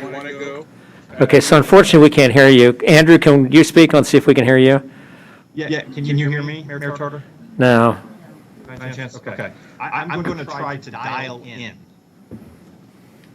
See if that works. Is there any tech support we can get here on Chambers to try to solve this? Anyone Could here? Akita do an audio test for me and see if it's the Teams? Sure. Cindy, can you hear me? It's Akita. Can you hear me? Barely. Barely. Hold on, working. Test. It's Akita. Thank you, Keita. We're going to try to figure out what the audio problem is on our end. Yeah, please bear with us, folks who are listening, and also our developer colleagues, but we are having some difficulties. We know that you're trying to speak, but we just can't hear what you're saying. Are you able to hear me at this time? Mayor Tarter, this is Andrew Painter. I just heard you. Yes, Mr. Painter? Okay. Thomas, if you may want to dial in, I just dialed into the audio, which is how I'm connecting right now. Okay. We can actually see it's being transcribed as you speak, and so we can sort of muddle along reading the transcription, which is a bit rough on the bottom of our screens. Okay. Thomas, if you can hear me, you may want to try to dial in. Andrew, can you hear me? I sure can. Okay, can anyone hear me?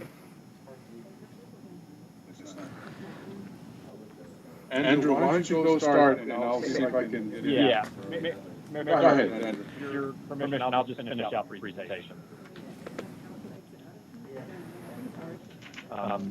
Ms. Messer, if you can. So, I mean, I see you're mentioning about going on with the presentation. You're welcome to do that. We can just read along if you'd like, or we can take a short recess, maybe a 5-minute break, and see if we can get this resolved. And then if we can't, maybe we'll just go ahead and follow with the instant transcription at the bottom of our screens. Will the public be able to see that as well? The transcription at the bottom of the page? Yeah, we Okay. can have FCC TV stay on the team screen, which will pick up the closed captioning. If you want to do a recess, I'll call IT and see if I can troubleshoot. Why don't we do a 5-minute recess if we can, and just try to get IT, maybe buzz them in right now. How about that? We'll see what we can do in the next 5 or so minutes, and if we can't, we'll go ahead with the on-screen transmission.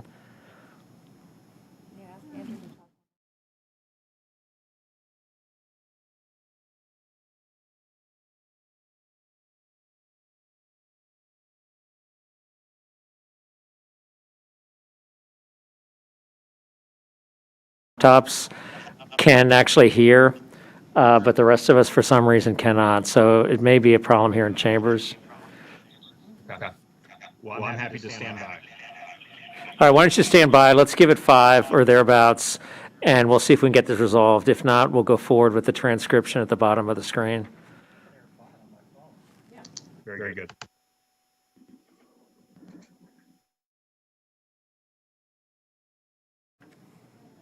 Andrew, you want to try to talk one more time? Talk one more time.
CCTV and the room.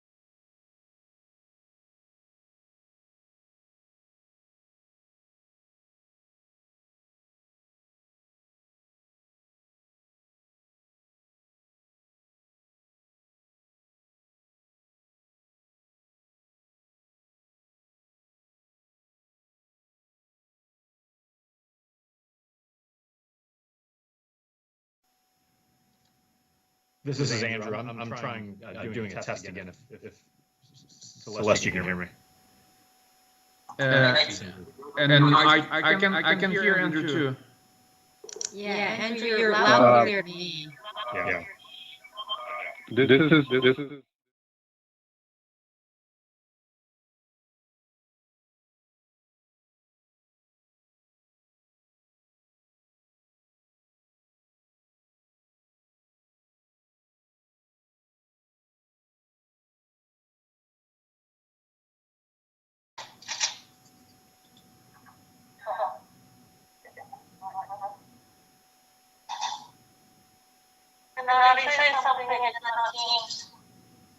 This is not audio on Teams.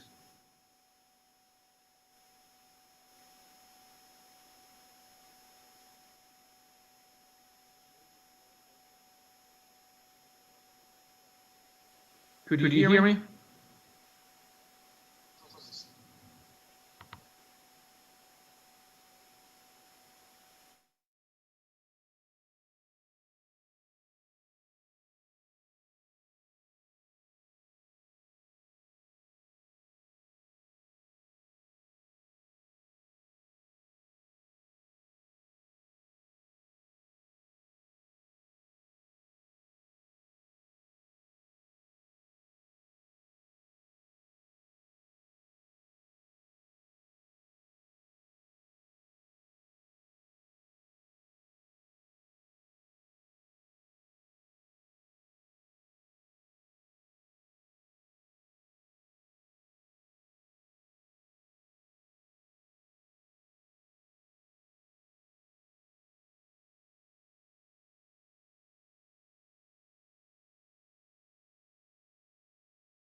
For purposes of the development team or developer team, we can hear you, but very, very, in a very light way. And for some of us who don't have the best hearing, it may be a challenge.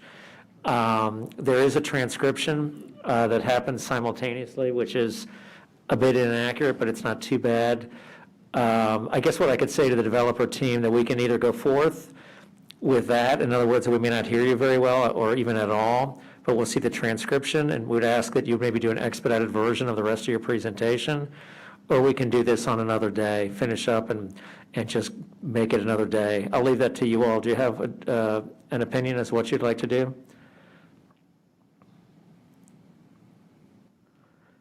Mr. Painter, Mr. Schulman?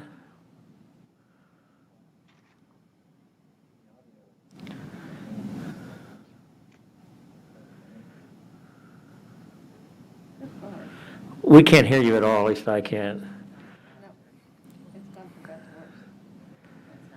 How about Akita Ruzi? Could you do a sound check?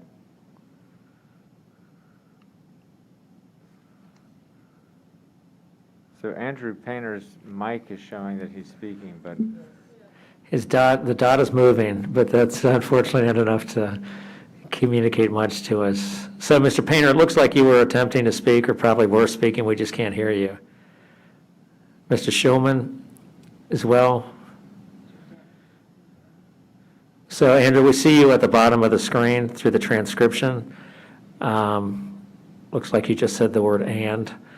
I'm going to go ahead and ask you if you want to go forward with maybe just the transcription only. And I guess I would ask before that, for the clerk, can the public actually see what's going on? Because if they can't, I don't think there's any way we can go forward. So we're going to see if this is publicly available, the transcription that we're seeing on the screen. If it's not, we're really not holding a public hearing if the public can't observe it. This work session can be visible with the closed captioning. Beyond that, I'll defer to you and the developer, how you want to proceed. Yeah, I'll tell them to stay on Teams. Yeah, but I mean, will they actually be closed captioning automatically, or do they have to actually switch it on? Because someone who's watching this may just turn it off and not watch it. For everyone watching? Yeah, so this is, anyone watching will automatically see what we're saying. But so they don't see the transcription? Yes, I mean, so you're going to turn it on so it's on automatically? That's a good-looking fellow there was on the screen a minute ago. Is there a male model on council? I can't remember. Everyone heard that? All right, let's see. So anyway, do we have the on-screen transcription, the closed captioning on? Okay.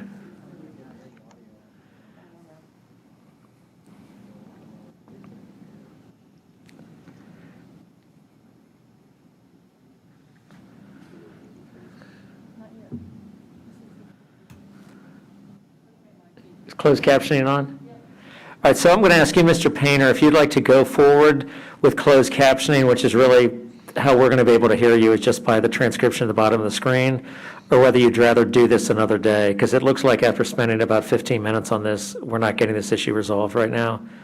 Would you like to go forward with closed captioning in an abbreviated presentation, or would you like to do your presentation on another day?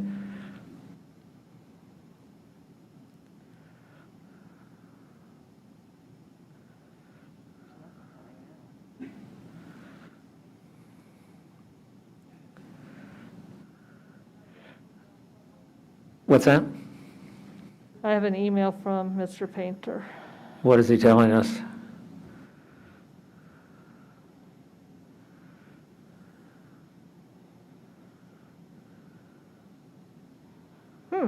No message.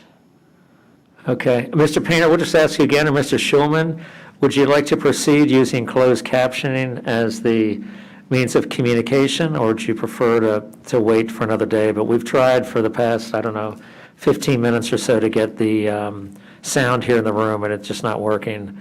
And I think it's been very difficult for us to do anything other than closed captioning. But if you want to do that, I think we can proceed just in an abbreviated format. So Mr. Schulman or Mr. Painter, do either one of you have an opinion as to whether you'd like to proceed with closed captioning, or would you like to push this to another day?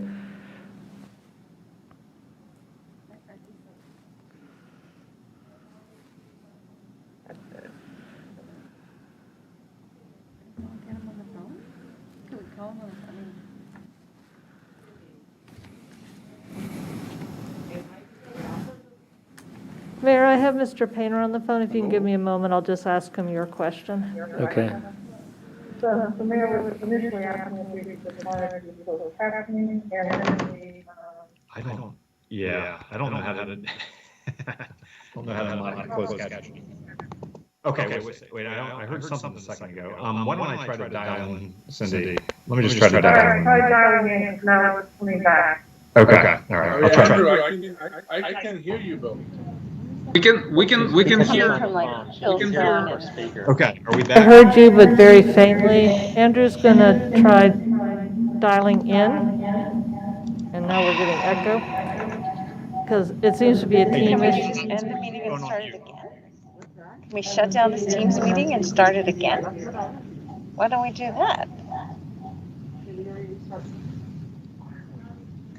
We're going to have to. If this isn't resolved in the very near future, unfortunately, push this off to another day. So is our tech people have any solutions they're trying right now that sort of they can do quickly? Otherwise, I think there's no choice but to push this off to another day. Yeah, the IT team has tried to resolve what is, and Ms. Conley, can you turn your microphone off? I think we're getting feedback.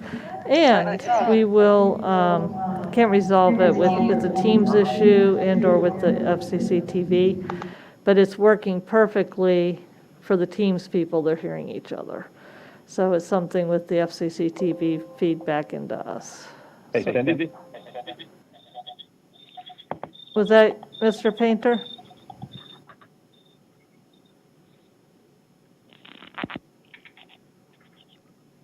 Heard you for a moment, and now I'm not hearing you. So I think unfortunately, unless we have this resolved in the next couple minutes, it's just time to maybe have to push this off to another day. It just doesn't seem like it's going to work.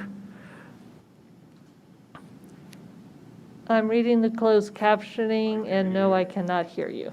So I think, Mayor, we are unable to fix it, and yes, you all seem to be able to hear us, but we can't I hear guess you. we're not hearing anything on, like, I tried dialing in, and none of us can hear anything that's happening in the council chambers, I guess. So, Mayor, if you're hearing a Yeah, I slight can't hear that voice of anymore. Mr. Painter, but I don't know that we can make it out. Not going well. Snyder, good presentation. We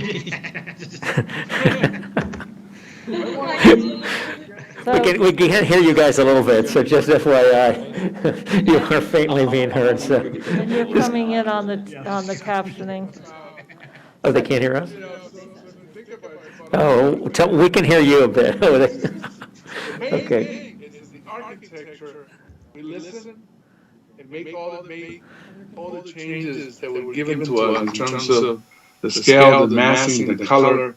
I mean, I wish we can go through all of that so you can see, but you have the package there, so. Yeah. Jim, It sounds like across the streets are really good, you know, the hawk signals, I mean, this is a really important block. Yeah. You know, I guess it sounds like Keita and Jim, like we're going to have to defer action, or not action on this, but defer, solicitation of feedback from council on this, because it's getting late. The live from work units, I mean, the work from live.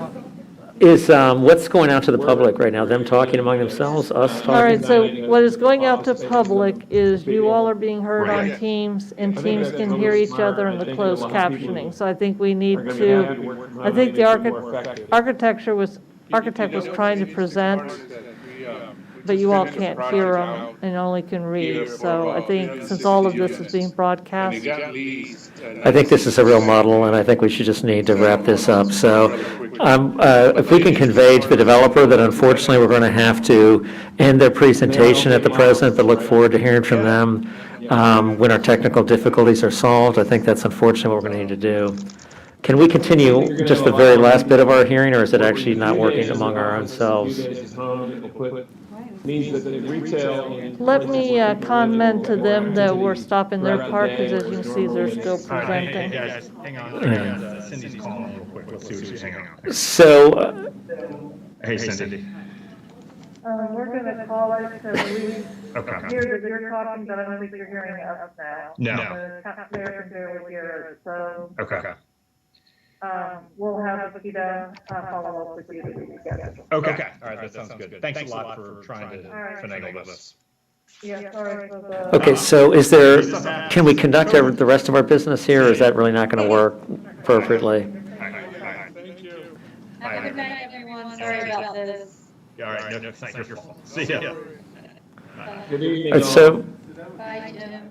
Bye. That was the only item on the work session agenda? yes, I mean, we typically end with things like council comments and things like that. Yeah, but so can we do that, or is that not, is this going out the way it normally would? Is our meeting going out as it should, or do we know? I don't think it is. I don't think the audio from this room is going out on Teams.